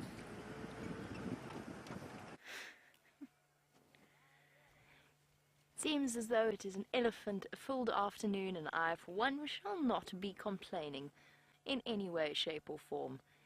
Now, just as we stopped at this particular elephant herd, I could hear some very angry elephants. It must be our herd that we just had walk right past the vehicle, because they are screaming. Oh, Do you think you can hear them?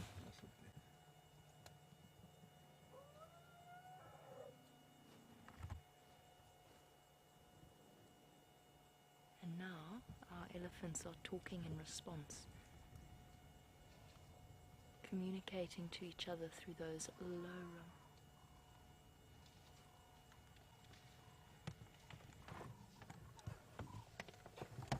My first thought was that they'd walked into the lions, but I think that actually the lions are a little bit further to the west of where those elephants are screaming from. I wonder if the musk bull didn't just get a little bit too close. Or we've seen, generally, elephants are upset with other elephants. I'm not sure that was a predator shriek. I think that was an elephant unhappy with another elephant. I'm going to move forward a little bit in a moment.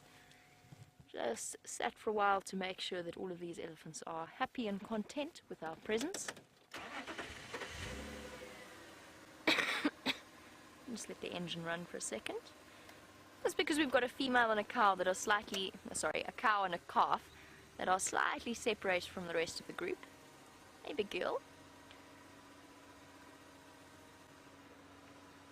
Hello. Hello.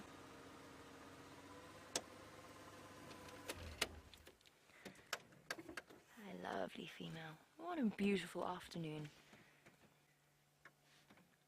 She looks as though she's had a bit of time in the mud. Not recently, but at some point. She's got flakes of mud falling off her skin, which is, of course, what elephants love to do.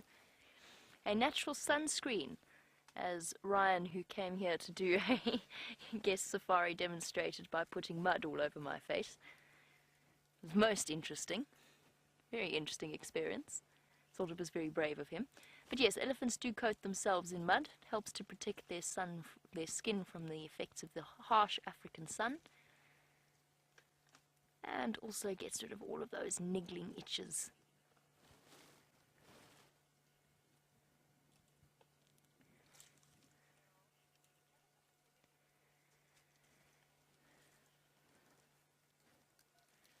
And welcome to Cheryl on our sunset safari. Of course, the elephants' bonds between the different herd members are incredibly strong, and they're constantly in physical contact with each other. And Cheryl wants to know, are there any diseases that pass between elephants and affect the whole member of the herd? The only one I can think of is not really a disease that actually does pass that easily between members of the herd, and that is anthrax. Cheryl, I'm not 100% sure on that.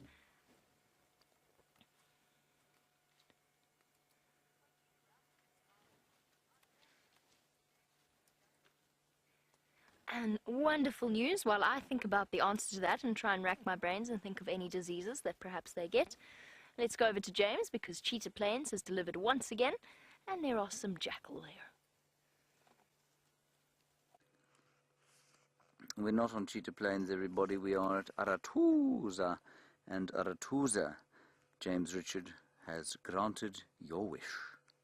Behold, the side-striped jackal. That side-striped jackal is deeply unimpressed by our presence here. It has not bothered to turn its head to us, but for when we stopped next to it, which I think is very unkind of it. But that is just how it goes with the jackals. You know, you just never can tell how they're going to feel. Just enjoying the sunlight, an indication to you there also, like it was yesterday when we started with the impala. It's not hot. And so the sun is very welcome for some of these animals, because they know, of course, that they're going to go into a fairly chilly night soon. And I imagine that its pair will be around here at some stage. But where, I don't know. I mean, its partner, not its pair. God, grief. Its partner will be around here somewhere.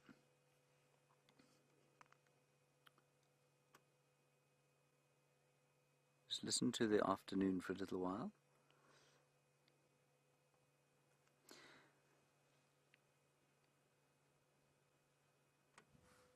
Very, very quiet. One or two doves, bit of wind blowing, that's it.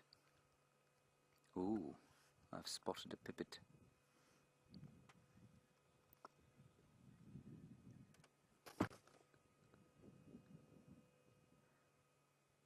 And there are a lot of birds walking around here. Some Senegal lapwings. And there, go down a little bit. There. There it is, everybody. I told you it was here.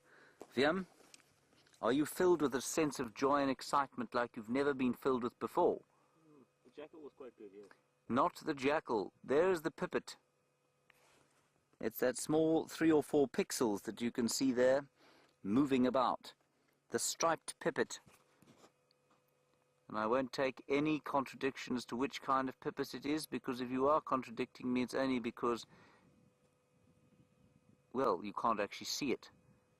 Just a couple of pixels moving there. That is the striped pipit. I was hoping to see him. Haha. Along with the side-striped jackal. Now I see that the jackal is actually largely solitary. I've been confusing its social structure with that of the black-backed version. So the side-striped, often solitary, and it's the animal that gives the jackalberry its name. So that jackal will be very excited by the fact that so many of the jackalberries out here at the moment are fruiting. Okay, Jamie's still with her elephants. Let's go back to them and find out what they think of her.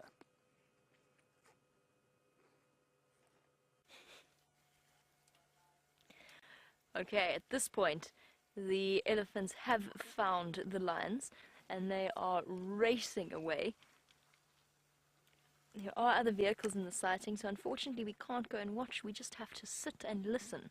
But what's fascinating about this is the communication that's happening with the herd that we have currently and the one that's found the lions. Because there's deep rumbles moving between the different elephants, those low-pitched sounds that they make. Hey, girl. She looks so happy with that mouthful. Sometimes elephants can look so contented with their lot in life. Immediately, the rest of the elephants are starting to move out of the thick vegetation that they were in and slowly gathering a bit closer together. And fascinating. A big girl. Hi.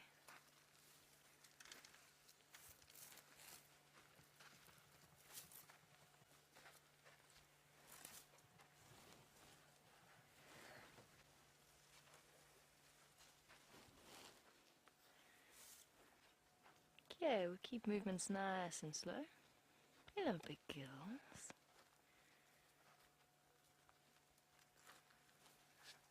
Hi.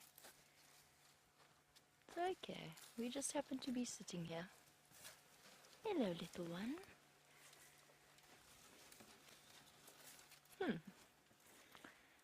Today is Close Elephant Encounter Day. And off they go, right behind the vehicle. How lovely. I'm definitely having a wonderful time. I'm having a great day today. Elephants everywhere, elephants coming right up to the vehicle. The whole herd is now gathering again. The older females immediately taking charge of the situation, rumbling every now and again to the different herd members. All the old females, look at this one. Oh, she's beautiful. Taking charge, directing the little ones away from the danger. And oh, how I wish I could understand exactly what was being said. I have a vague idea. Some of the females have these enormous tusks on them. Gathering the little ones, making sure that they're safe. They're not panicked, but they are just making sure that they keep control of what's going on.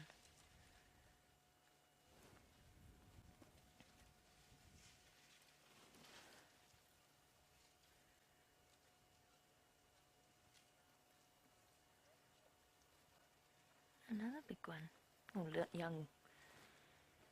I'm going to just be keeping an eye on what's happening this side of me as well. Hello, big girl. I think we're about to be caught in the middle of the sighting.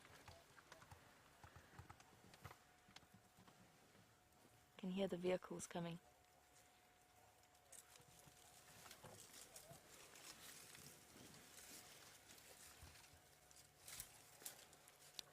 Stations, I've got your audio. I'm on Leadwood at the moment with Slumby and Love. Hello, little one.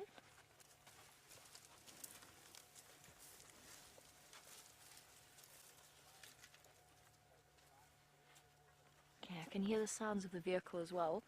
This changes things. It makes life a bit more precarious because there's a vehicle now following the lions as well. So we're just going to keep an eye on what's happening. Obviously, where I am now, if the lions pop out, we've got relatively limited options in terms of where we can go. We're surrounded close to 270 degrees by elephants, so we're just keeping an eye out. That's why I picked up the Game Drive channel and just spoke to them and let them know that I am here and that I would prefer it if they didn't come tumbling straight into me. Hello, little one.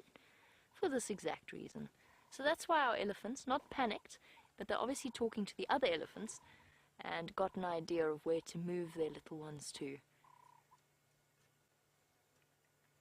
The wisdom of these animals is phenomenal, and the herd's life exists around protecting little ones like this one.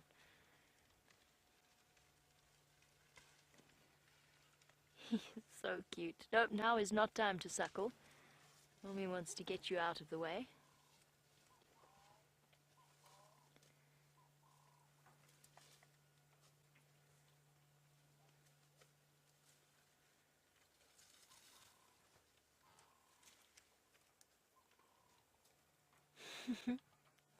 Stretch up.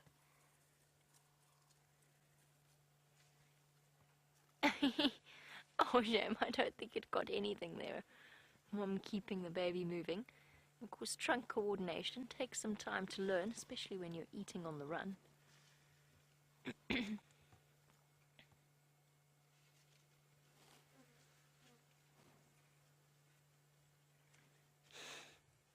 Comfort of Mom's tail.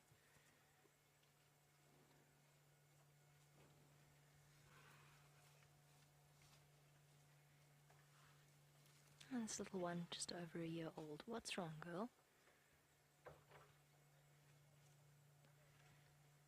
She's just going to stop and let the baby suckle for a little bit. I don't think she's going to linger too long, though. I think she's going to keep it moving. Yeah. Move it a bit further towards the safety of the rest of the herd. Lions are not a threat to elephants. At least 3 lionesses are not a threat to elephants. It would be a very brave lion indeed that risks hunting an elephant.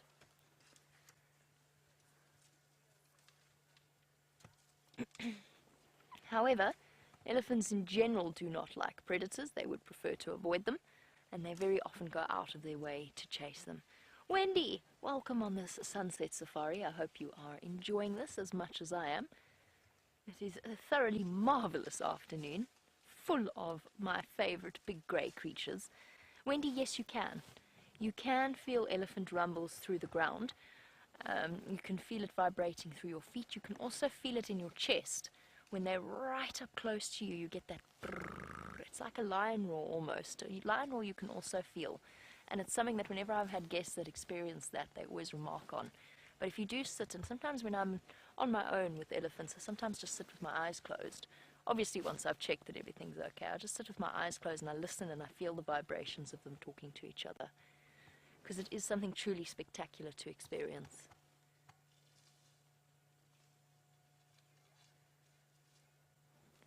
All has relaxed, the elephants have gone quiet, and I think they've done a job of chasing the lions away. I'm going to stay with this herd for a little bit longer, but while we wait for them to move closer, let's go over to James with some wildebeest.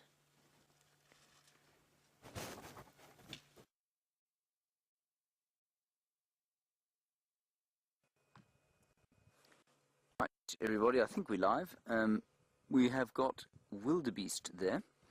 And wildebeest, of course, a very long time indeed. They're on Arethusa, and they're just grazing through what can only be described as a fairly dense patch of strychnos, which is the black monkey thorn, and also of combretum, the bush willow.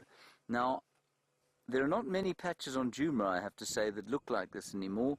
Elephants have come through and taken them out, and I think that's because This particular area has fallen victim to possibly a fire and then a drought after that fire. And if you look around, the trees here are not mature. They've all coppiced, many stumps coming from the ground, or many trunks coming from the ground. They're not single trunked trees, and that's because they've been devoured many times by the elephants. And I just think the elephants haven't come through here for some reason. I'm not sure what reason that would be, but they've certainly maintained the vegetation at this kind of in this manner, with all the trees sort of producing these multi-stemmed plants. Anyway, the wildebeest are not eating the trees. They're walking through here trying to find the last bits of grass, and this is probably the same herd that we've spent quite a lot of time with, the Arathusa herd. I'm not sure where our little herd from quarantine clearings went. This could be it.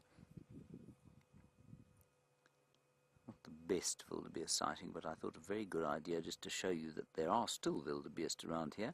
They are not common in the Sabi Sands like you'd expect them to be. Of course, there is as numerous as the grains of sand on the sea, on the beach, when you go to East Africa. But here, there's something of a rarity.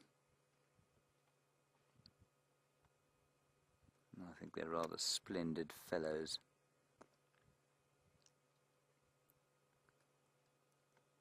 All right, we'll carry on off to the west here. Let's head back to Jamie and her elephants.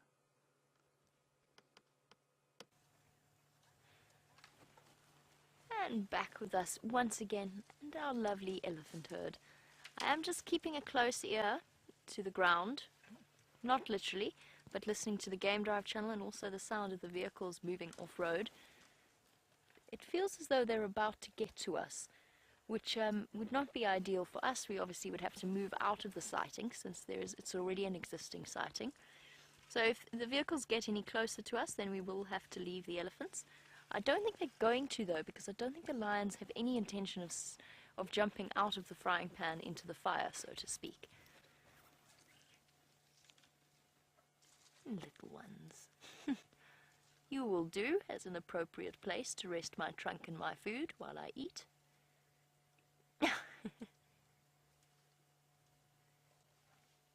I want this. I'm bigger, and I say I want this.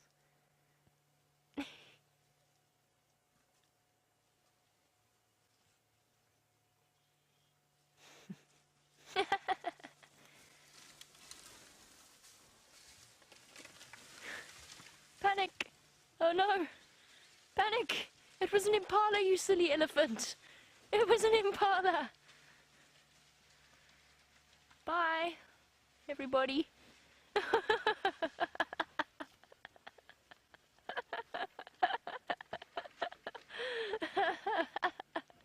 I'm sorry. I shouldn't laugh. But that was hilarious.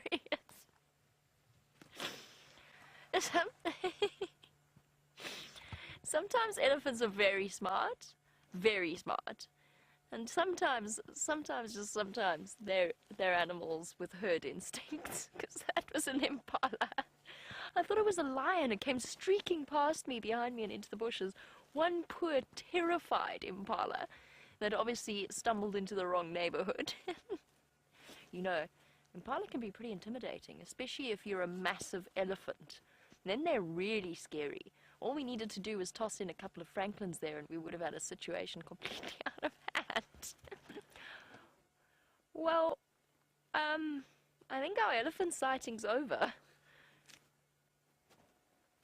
Poof. Gone. And for my next trick, I will make a leopard appear out of the bushes. Yay! That was hilarious. That was absolutely marvelous. Total panic. Total. They didn't even stop to look at what they were panicking at. One of them got a fright and they all ran. Dust everywhere. Not a sound from any of them. Just flat out stiff-tailed panic. May I introduce you to the smartest animals in the bush? Sometimes they make a mistake too. To be fair to them, they're on edge because of what's happening with the lions. So they've heard what's happening with the other herd. There's our impala. Oh, I'm sorry, buddy. I didn't mean to make your day any worse.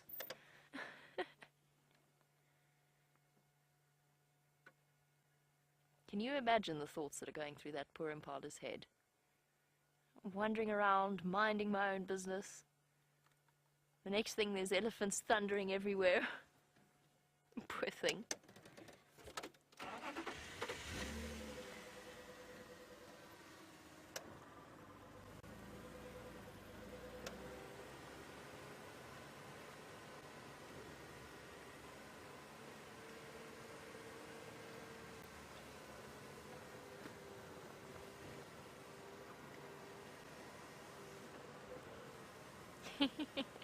That was really funny.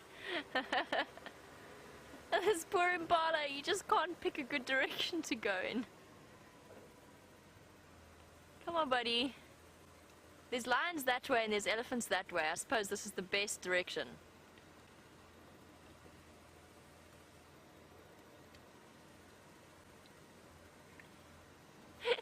Dispatch says that they were laughing so hard that they couldn't even catch their breath. Dispatch, you see, this is what Dispatch is a new viewer of ours, or a relatively new viewer. Rapidly becoming a safari addict. I'm sorry, I'm just going to let this impala go. I feel sorry for it now. It's had such a rough afternoon.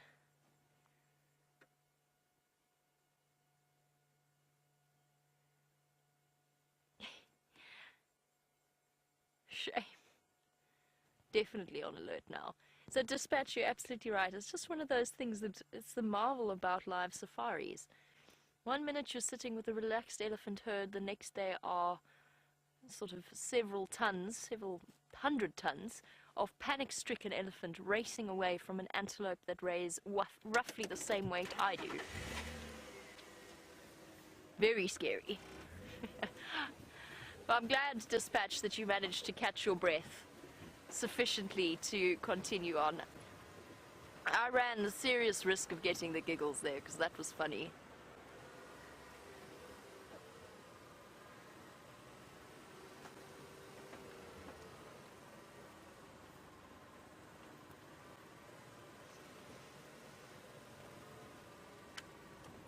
Lynn's asked a very, very difficult question to answer. And it's one that's I often wonder about. Now, Lynn is wanting to know when the elephants get as close as they do to us, and whether you're afraid or you're excited, you cannot remain unaffected unless you are completely dispassionate, which of course we are not. One cannot remain unaffected by the impact of that elephant so close. So Lynn's question is, well, can they pick up his Steenbokkie? Baby Steenbokkie. Shall I go forward? I did see it running away from the impala. I didn't realize it was going to stop.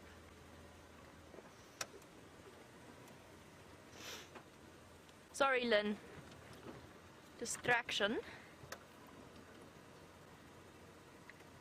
Okay, we're still with this poor impala. This poor impala just can't win today. Which way are you going? I want to go left. Tell you what, I'll go left, you go right. If you could just stay away from the elephants, okay? Because, you know, we quite like looking at them and you quite like terrorizing them. I mean, look at you. Terrifying. I get chills and shivers just looking at him. Most intimidating.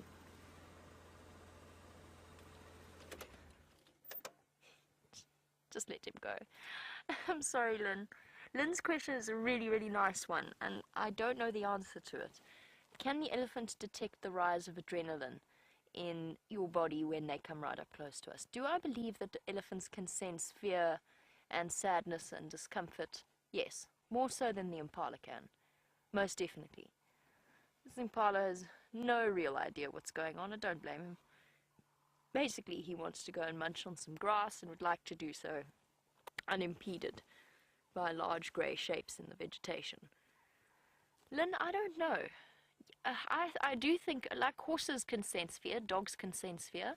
It's all in our body language, and of course animals are much better at reading body language than most people, because that's how they communicate.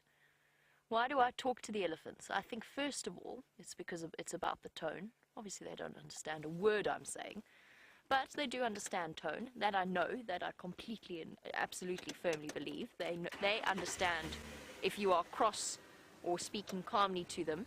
And the other reason I often do it is actually it's become a habit. I've always done it, but I also think it becomes a comfort for your guests in the back as well. When you've spoken to them, if you keep that tone, it also comforts them, because I was just thinking, a photo popped up on my Facebook of an incident that I had where I was in an elephant sighting and somebody else parked me in, and we had a big musk bull like that experience come right up to the vehicle, slightly more aggressively, and one of the guests in the other vehicle tried to jump out. She tried to leap out of the car. And in hindsight, that could have gone absolutely horribly wrong, because I'm obviously not watching what the guests in another vehicle are doing, but the elephant would have come through us to get to her. It was a very, very uncomfortable situation. Luckily for me, a 17-year-old teenage girl had the presence of mind to grab this person and hold her down, and hold her head down so she couldn't see what was going on. Thank goodness. But it could have, and I actually took her aside afterwards and told her what a wonderful job she'd done. But that's one of the reasons. The other reason is that it's a habit I've fallen into to calm guests down when they are scared like that. But it's all about explaining what is going on, and the fact that the elephant isn't angry with you or wanting to kill you. Are their senses sensitive enough to pick up the rise in cortisol and adrenaline that we get? I don't know. I'd love to see if there's any studies done into it.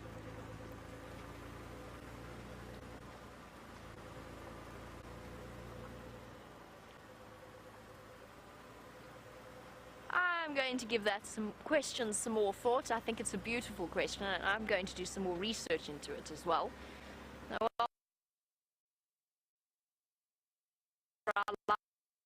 it is starting to...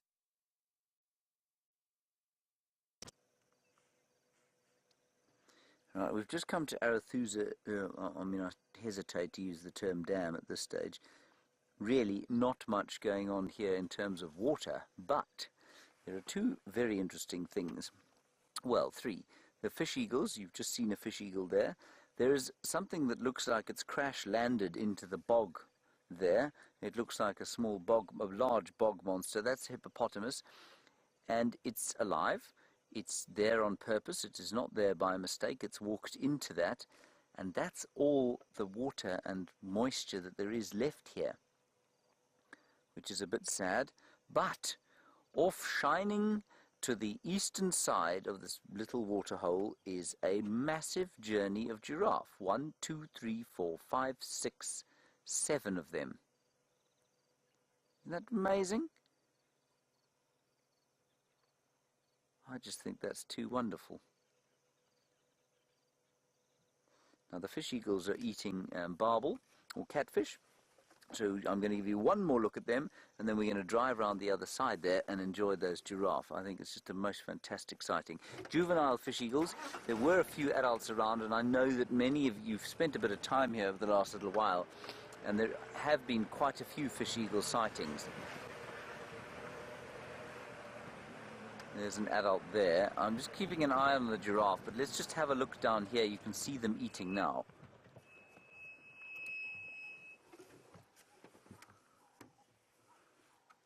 There we are, and I'm pretty sure that's a fairly disgusting catfish. Disgusting because if you've ever eaten a catfish, they really are not very nice unless you soak them in water for a while, and then they are quite nice.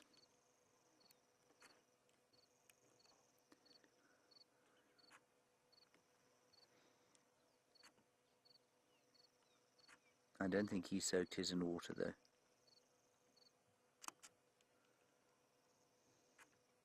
Yuck. All right, let's go across to the... No, you nearly had me there, Liam. You nearly had me, but you didn't quite.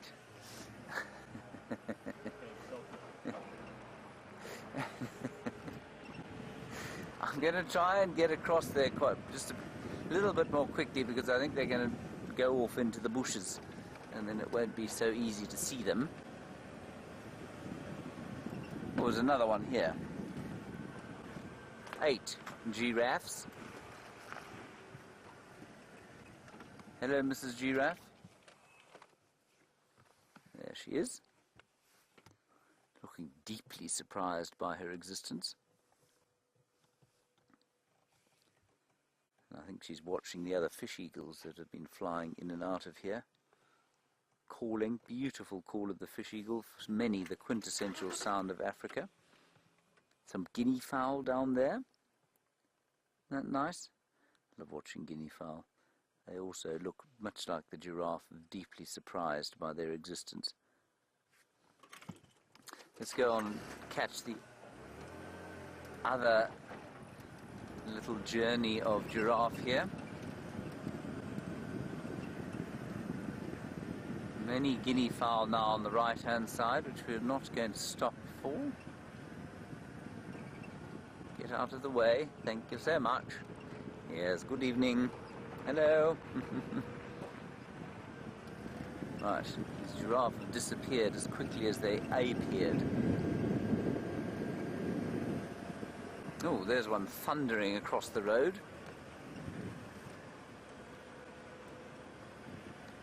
Right, here we go. Should get a nice view of them in here. Going through the woodland as they depart.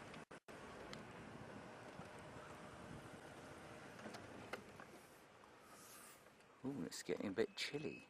1, 2, 3, 4, 5, 6, 7. At least 7 here. That's a cow. And 3 sort of youngsters there with another cow.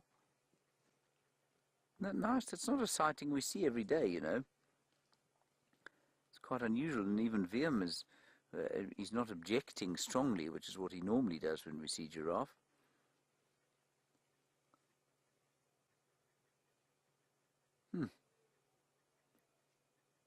Very nice, and in the background perhaps you can hear the dulcet tones of the arrow-marked babbler and also the staff of Arethusa. I know I've said this to you before a few times, but I always love this time of the day in these camps because everyone is relaxed and they're waiting for the evening meal, everything's set up and, you know, clean and pristine, and then everyone has this little bit of time to relax as the sun goes down, and it's such a, I know it's an experience guests very seldom get because they're always out on game drive, but if you live out here, it's a very special time in the actual camps.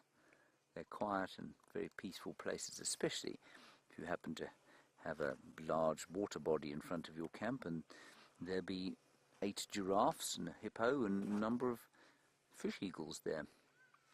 Not to forget the guinea fowl.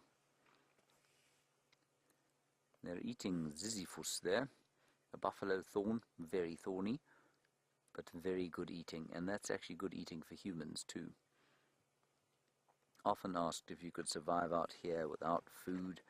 Well, if you were able to survive without food, ziziphus, or at least not without food, without bought food, if you were able to survive out here, the ziziphus would be a very important source of forage for you.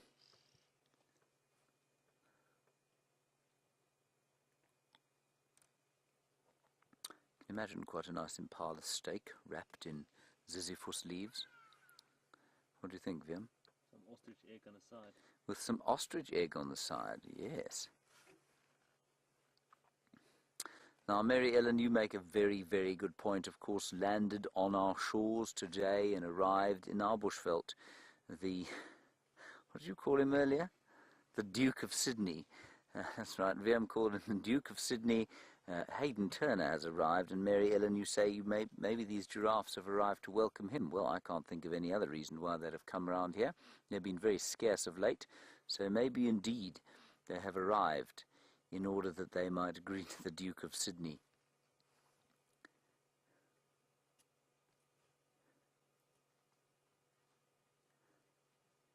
And if you are wondering why Hayden's coming, we are doing a whole schools event over the course of the next week through the Taronga Zoo where Hayden works, and we're going to be broadcasting, I think, to about 100 schools if I'm not mistaken, and old HT will be back in the hot seat driving and, well, just being his wonderful self for the kids and by bonus for all of you.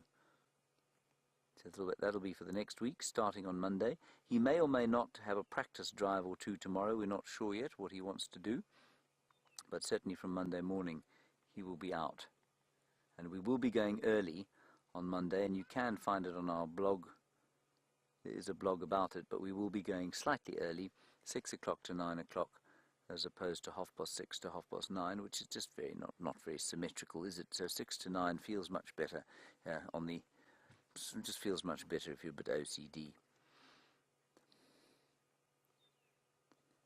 Eating knobthorn as well, which is even more thorny.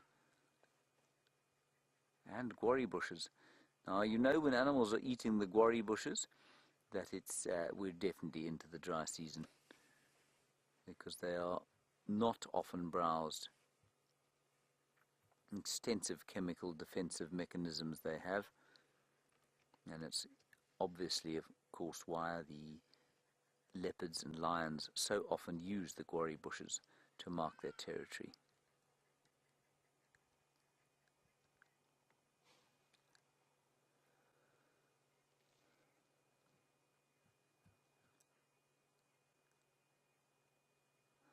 Oh, Sarah, you're wondering about the spelling of Ziziphus.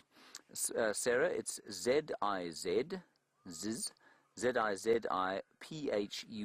Z-I-Z-I-P-H-U-S, Ziziphus. Say it a few times, you'll feel infinitely good about the world. Wiem, much to your greatest excitement, there's another giraffe coming out in front of us, this time a big bull.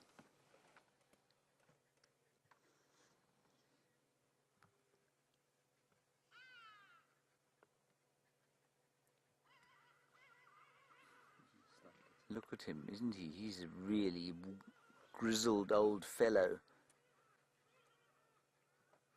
Oh, do you see that great big sort of amount of his median horn, or that calcification of his skull, is actually broken through the skin there. He's not to be trifled with. He's got that paraphilaria down his neck. Is he missing an eye? He don't got no eye there. That is unbelievable. Gee whiz. He's a pirate. He's the pirate giraffe. Terrifying. Let's not get too close, Vim. I notice that you don't mind filming him on account of the fact that his eye is missing. That is amazing. He is old. He is not young. He has seen many fights, and I suspect he probably lost that in a fight, everyone. And he's just, it's interesting, there was a sound there from one of them, and they don't make sounds often that we can hear. It was a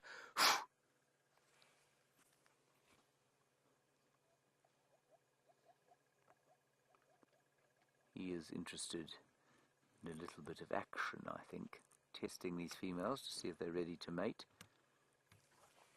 Now, if we had seen that eye when it had been injured, it would have been leaking, and it would have been disgusting. And oh, look, he's doing the phlegm and grimace. You see that? Monkey's alarm calling.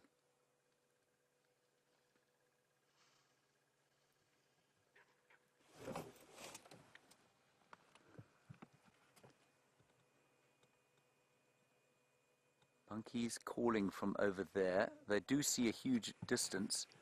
Just wondering if something hasn't come down to the water to drink here.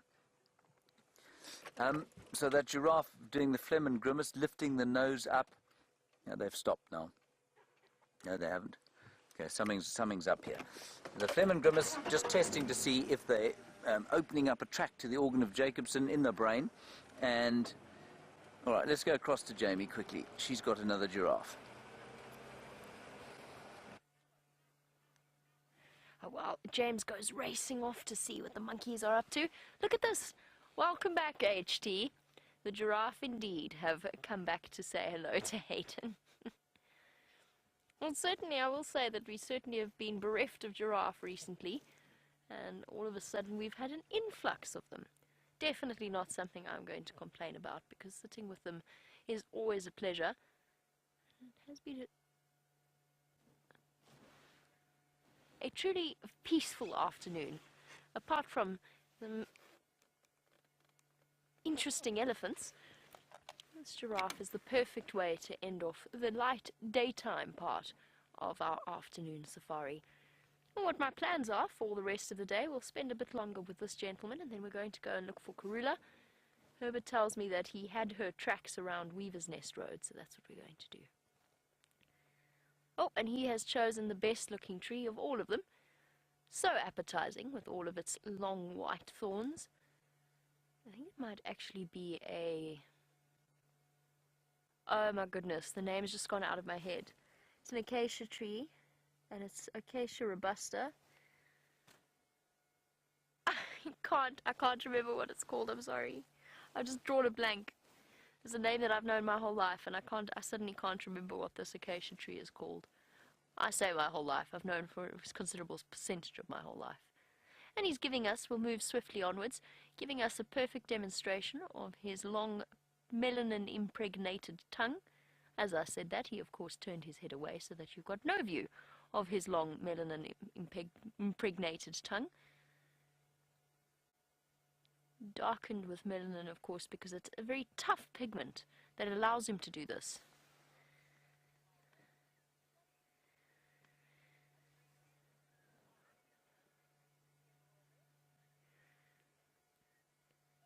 James Richard has been doing some background reading on our animals, as he always does.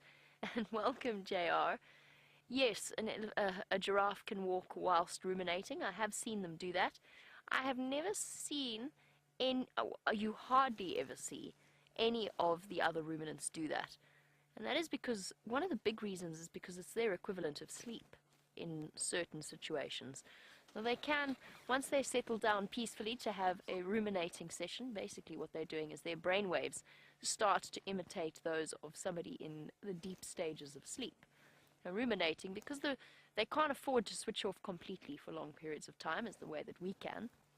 But the sort of long periods of ruminating allows them to catch up on a little bit of the recovery that sleep provides.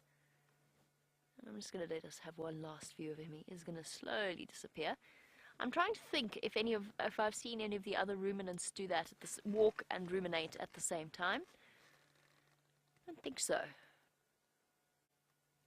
Of course, if they are interrupted, then they will stop the ruminating process and walk off, and then stop and continue to ruminate. I think I've seen kudu. I have this vague feeling I've seen kudu ruminate at the same time as walking, but I'm not 100% sure on that.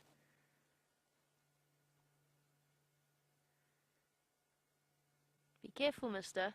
There's lions not far from where you are, and if you're not careful, there's also an elephant herd that might get a fright if you walk past.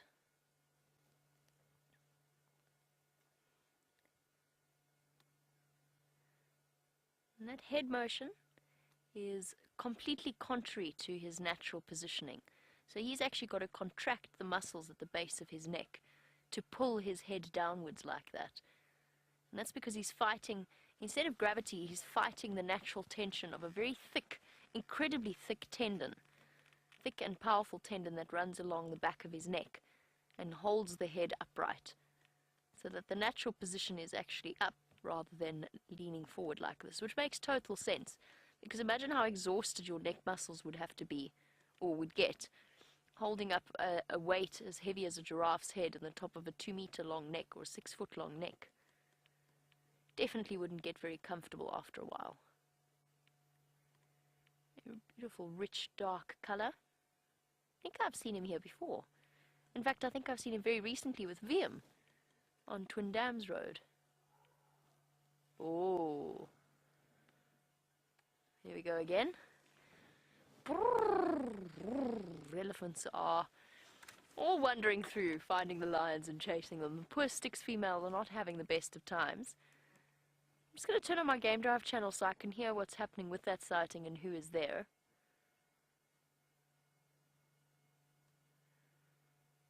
I wonder if they didn't go back and try and chase the lions away again.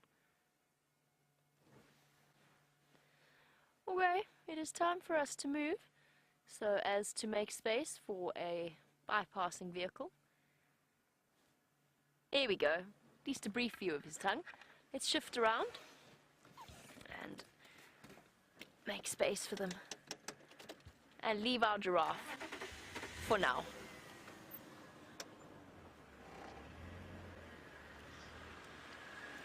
How's it, guys? How are you?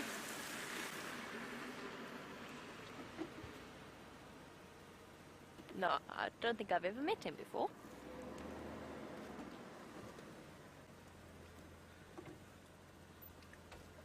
Alright, let's go and head towards Weaver's Nest Road and find out what's happening there. Perhaps Karula will decide to pop out for our last few moments. Ooh, Jamie, you're naughty. Trespassing. I'm only doing a turn though. I'm sure I won't get into trouble for that.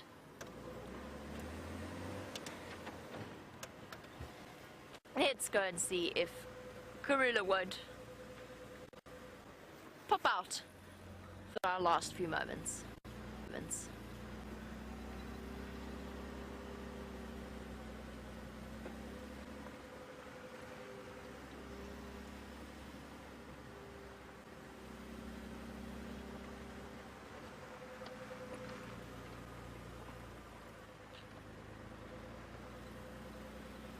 Yay! Lovely to hear from Dagan in Kansas City, who is a new viewer and wants to know a little bit more about the experience and the number of hours spent in terms of doing something like this in order to reach a level of expertise down.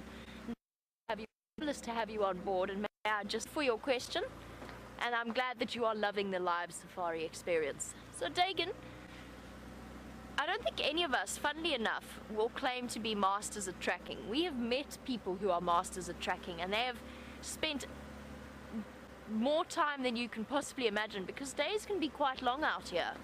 You're talking about work cycles where there's no weekends, no public holidays. You work a drive in the morning, a drive in the afternoon. You end up spending about the equivalent of 10 hours or so. If you're working at a lodge, 10 or so hours each and every day, Monday through to Sunday, and then you do it all again, rinse, repeat. Those people who've devoted their lives to tracking, the master tracker Renius from Londolozi, we're okay at tracking.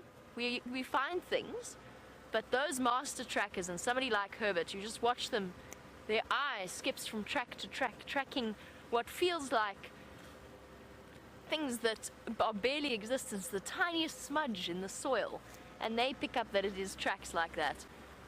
I mean, we spend the equivalent amount of time in the bush, but we don't have that sort of amount of time to spend tracking and honing our tracking skills. Every now and again we do get a little bit of time to spend on it, and it's such a pleasure to do. But that is what happens, and it's an interesting one, because the most important part of your learning that one does as a guide, it doesn't matter how long you do a training course for, whether it's for 3 weeks or a year, ultimately you learn as you go along. And you develop instincts as to what is good and what is bad and what is right and what is wrong. And it's far more valuable than any amount of book learning. Book learning is important too. Factual knowledge is important as well. But spending time out in the bush every single day is what is really truly valuable about being a safari guide. And I mean, how lucky are we? We get paid to do this. Quite incredible, really. I can't think of a better way to spend my Saturday afternoon. Trundling around the bush, looking at elephants, and now looking for an elephant.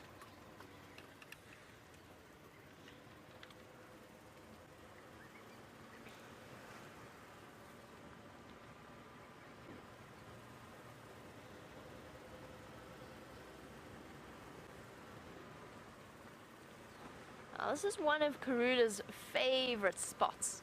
I'm trying to decide which approach we should go to.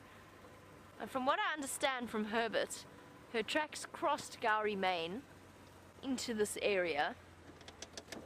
I think he said they were to the east rather than to the west. But he did tell me to go and check Treehouse Dam, and who am I to argue with the master tracker that is Herbert, that we are going to go to Treehouse Dam and have a look and see what we can find there. And I think Herbert, in terms of success rate, he's been pretty good at finding Karula and her cubs over the last few weeks since he started working at Juba.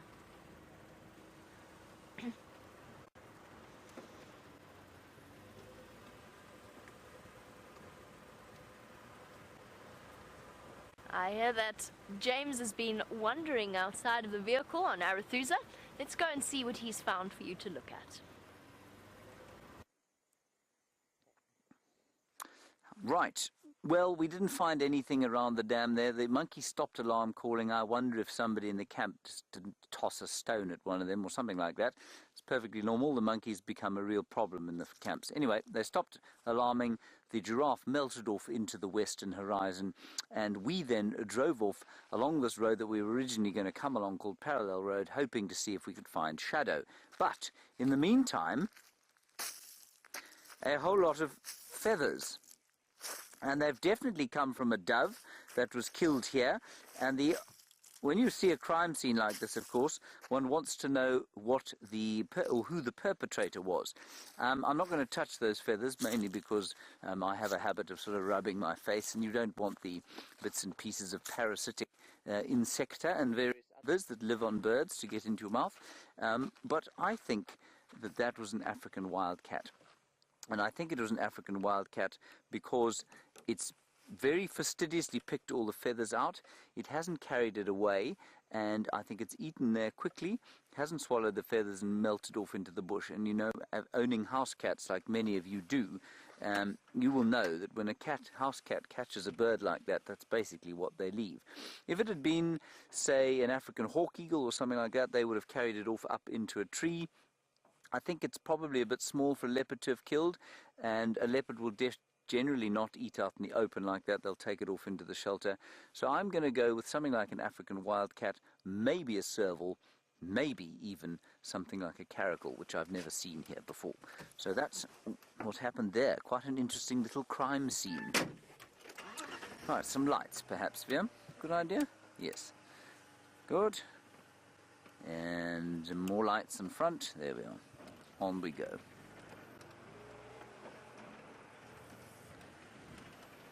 We're going to pop up now towards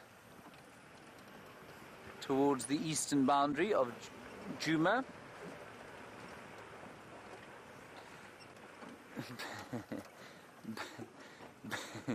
Betty, you want to know what the story is with Wiem and giraffes. The story, Betty, is that Wiem apparently finds giraffe extremely boring to film because they don't do anything. Is that correct? Wiem? Maybe. I won't confirm or deny. Yes, Wiem says he's not confirming or denying anything, but that's basically what it is. He has these sort of pet peeves, if you like, from time to time. It was buffalo for a long time. For a long time, he couldn't get him to put the camera onto a buffalo. The only reason we got to see those giraffe was because there were 7 of them and one of them didn't have an eye, so he thought that was very entertaining. But he just would rather film sort of things eating giraffes. So oft times if you find a giraffe and you say, look, Wiem, there's a giraffe, he says very morosely, there's no lion eating it, or something like that. So that's why, Betty, I make mention of the fact that Wiem doesn't like to film giraffes.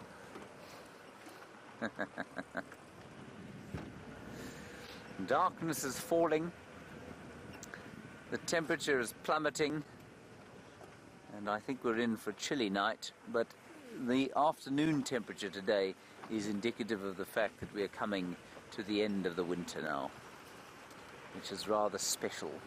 I savour this month, I really do, with the smells of the smoke and the dry leaves and the dust. Mainly because it is a month of expectations. And we'll just give you a quick view there of the moon.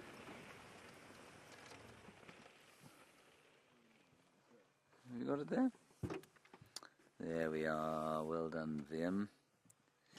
Hello, Mick. You're in Johannesburg. Well, welcome and thank you for joining us. It's very nice to hear from the old hometown. You want to know about the vegetation in the Arethusa Dam, and all the animals come and eat it. They will. The reason you're not seeing a lot of that happening now is because that mud is so thick that animals can very quickly become mired in it. The hippo is kind of designed to get in and out of mud like that, but if an impala or a bushbuck or something like that was to come along there and try and eat that vegetation, it would almost certainly become stuck, and that is going to happen there. I almost guarantee that at some stage while that water's drying out, some desperate antelope is going to walk into the middle of its sink and be unable to get out. And I mean, an ideal time to tell you about when in December we hadn't had any rain. It was just blinding heat day after blinding heat day. Andrew and I on Christmas Day went down to Buffelshoek Dam to see what was going on there, and we found 2 impala stuck in the dam, a mother and her lamb, and I think the lamb had got stuck and the mother had tried to go and fetch her out, and they both got stuck. And quite against any sort of policy of non-intervention, Andrew and I went in there and we used these strange bungee cords. Have you got many bungees there, Vimpy? See if I can find you what we used. No, we don't have one here. A bungee cord is kind of an elastic cable, and we got into the mud, pulled them out, and we felt very good about ourselves because it was Christmas Day. And our excuse was that, well, you see, a dam is a man-made thing, so it's okay if we did that. I stand by that. But it's a horrible thing to see an animal stuck in distress in the mud. It really is not nice at all.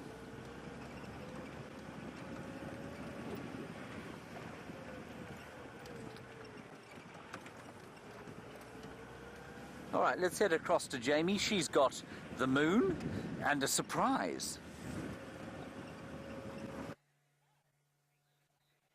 The moon and a surprise indeed, but first.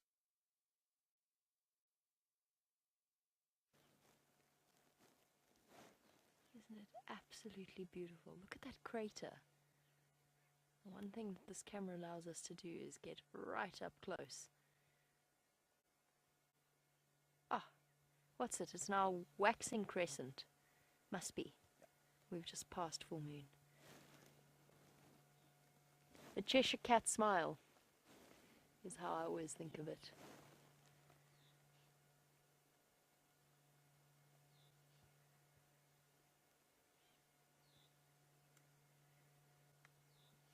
Beautiful. Well done, Gendre. A stunning view of the moon. And Jupiter is behind it. So what Gendre is telling me is that we were actually talking about this earlier. We've been watching Jupiter get closer and closer and closer to the moon. It's now, what's it called? Converged. Gendre's forgotten as well. Oh, what is wrong with us today?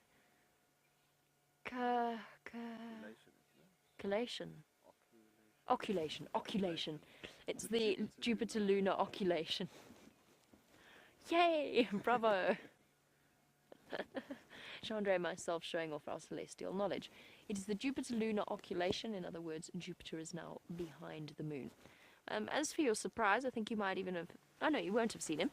There he is. I completely forgot about this guy. And Gendre happened to remind me, so what a perfect way to continue our evening and spend a little bit of time with this male lion at the perfect time. There we go.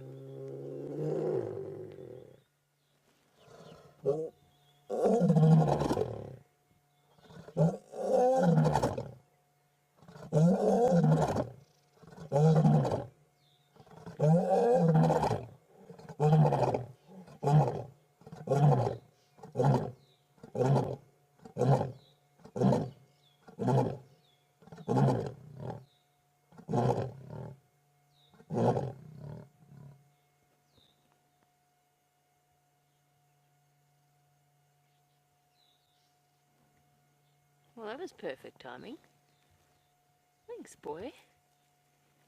You're talking about lion roars right next to the vehicle. I could feel that vibration right through my entire body, particularly from my feet, sitting on the bottom of the vehicle. Gendre, you must have felt that as well. Gendre's got a smile from ear to ear. He looks like the moon.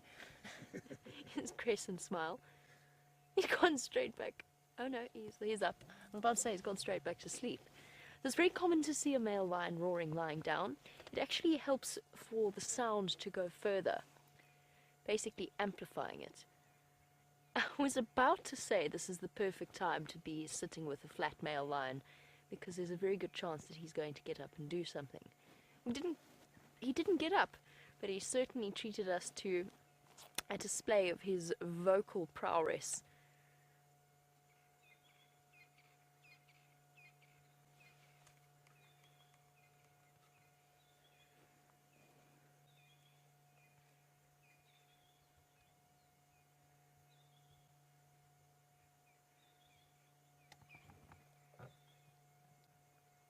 beautiful. There's nothing, you never get used to that. You never get used to the feeling of a lion roaring right next to the vehicle. Today has been a day of some of the most spectacular experiences that the bush has to offer. In almost a cliched way, but I don't mean it like that. The feel of a lion roaring next to your car. Something I always used to do was turn off all of the vehicle lights and make my guests sit in the dark if a lion was roaring next to us, just to feel what our ancestors and the previous explorers of this area must have felt whenever they heard that sound. We know that we're going to bed tonight in a nice, safe house. Imagine what sort of sound. As it starts to get dark, you get that anxious feeling, want to go home. And this is why.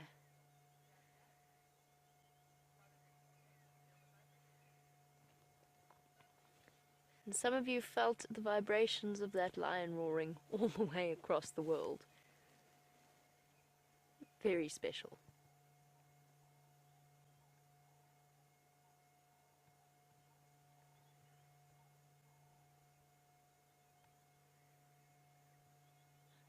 Bright eyes. One more for us, boy. Please. It's amazing how they can do that and then go back to looking completely fast, well, not fast asleep, but on their way to being fast asleep in a matter of split seconds.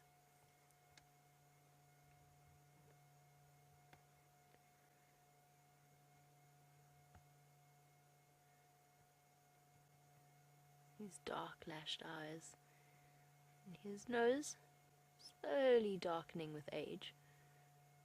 Important to remember, I know, and I always provide this caveat, you can't age a lion just by the colouring of their nose, but most lions' noses do go darker with age.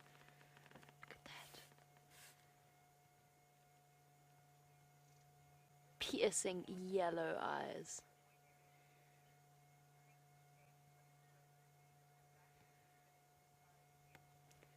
We're going to sit with our male lion. Hopefully he gives us another roar before the end of the sunset safari. But before we do, I know that James would like to bid you all a good evening, so why don't you jump onto the back of Wendy so that he can say farewell. So quick goodbye from me, everyone. Thank you very much for joining our drive. Zella, you're 11, and you say, oh, goodness, hang on a second. Sorry, the radio is going crazy. And it's your birthday. Throw that away. It's your birthday, and you say that you had a good time. I'm so glad you had a good time. And Kelly, you say that you're very happy that Viam and John showed you those giraffe. That's very nice. I haven't met John myself, but I hope to meet him soon, because obviously he was quite close to where we were in those giraffe earlier on.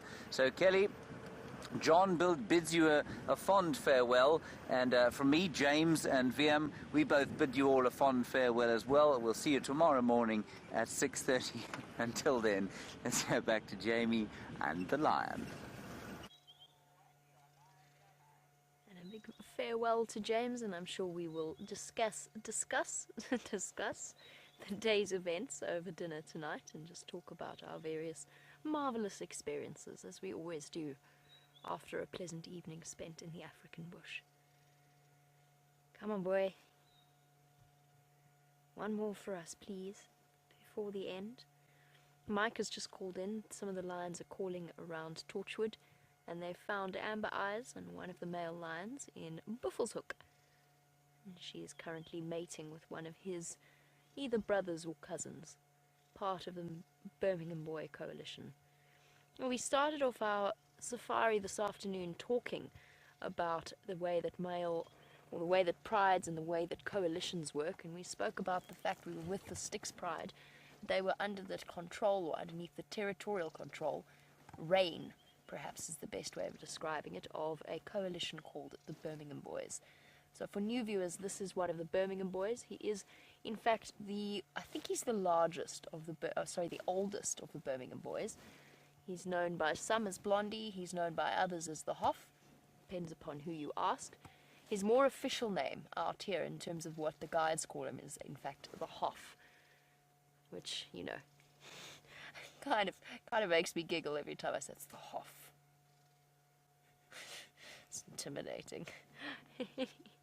Anyway, moving on from names. This is the oldest of the Birmingham boys. And while we're ending off with a lion sighting, for me, I think this will go down as a drive spent with elephants once again. They made my drive, they made my afternoon this afternoon.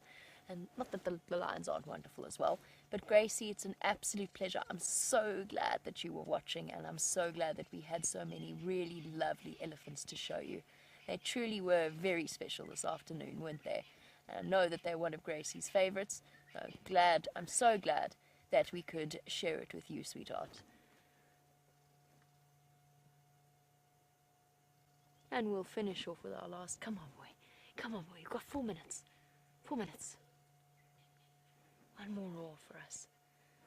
Sorry, you've got 3 minutes and 40 seconds. 3 minutes and 40 seconds.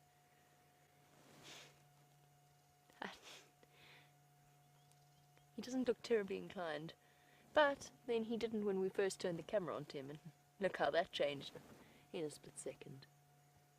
So that territorial roar that we heard was for 2 reasons. One was to announce to the other males that he is the biggest and the baddest in the bush, and that they would be fools to attempt to usurp his territory. And that in turn plays a very, very important role in keeping those little cubs that we enjoyed spending time with this afternoon alive and well. It's his job to keep other males out of this territory and keep those cubs safe. And the other thing that he does is male lions get a bit lonely, especially when they've got their coalition members. And it's kind of going, guys, where are you? I'm here.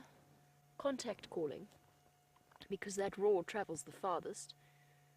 Contact calling to the rest of the Birmingham boys. Mostly, though, it's just I'm here, this is my land. Don't even think about it. I'm big, I'm strong, I make a deep bass booming sound that travels through the ground and strikes fear into the hearts of all around me. And that in turn plays a very important role in a lion's life cycle. Excuse me. I feel like I've been doing the roaring, not him. Nearly lost my voice there for a second.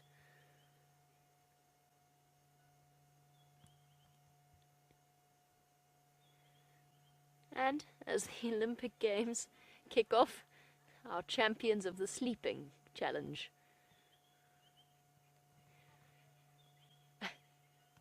Papa Bear, you want to know how old this lion is? I think that we've put him at around 5.5 years old. I could stand corrected on that. He's quite young still. He hasn't fully reached his prime.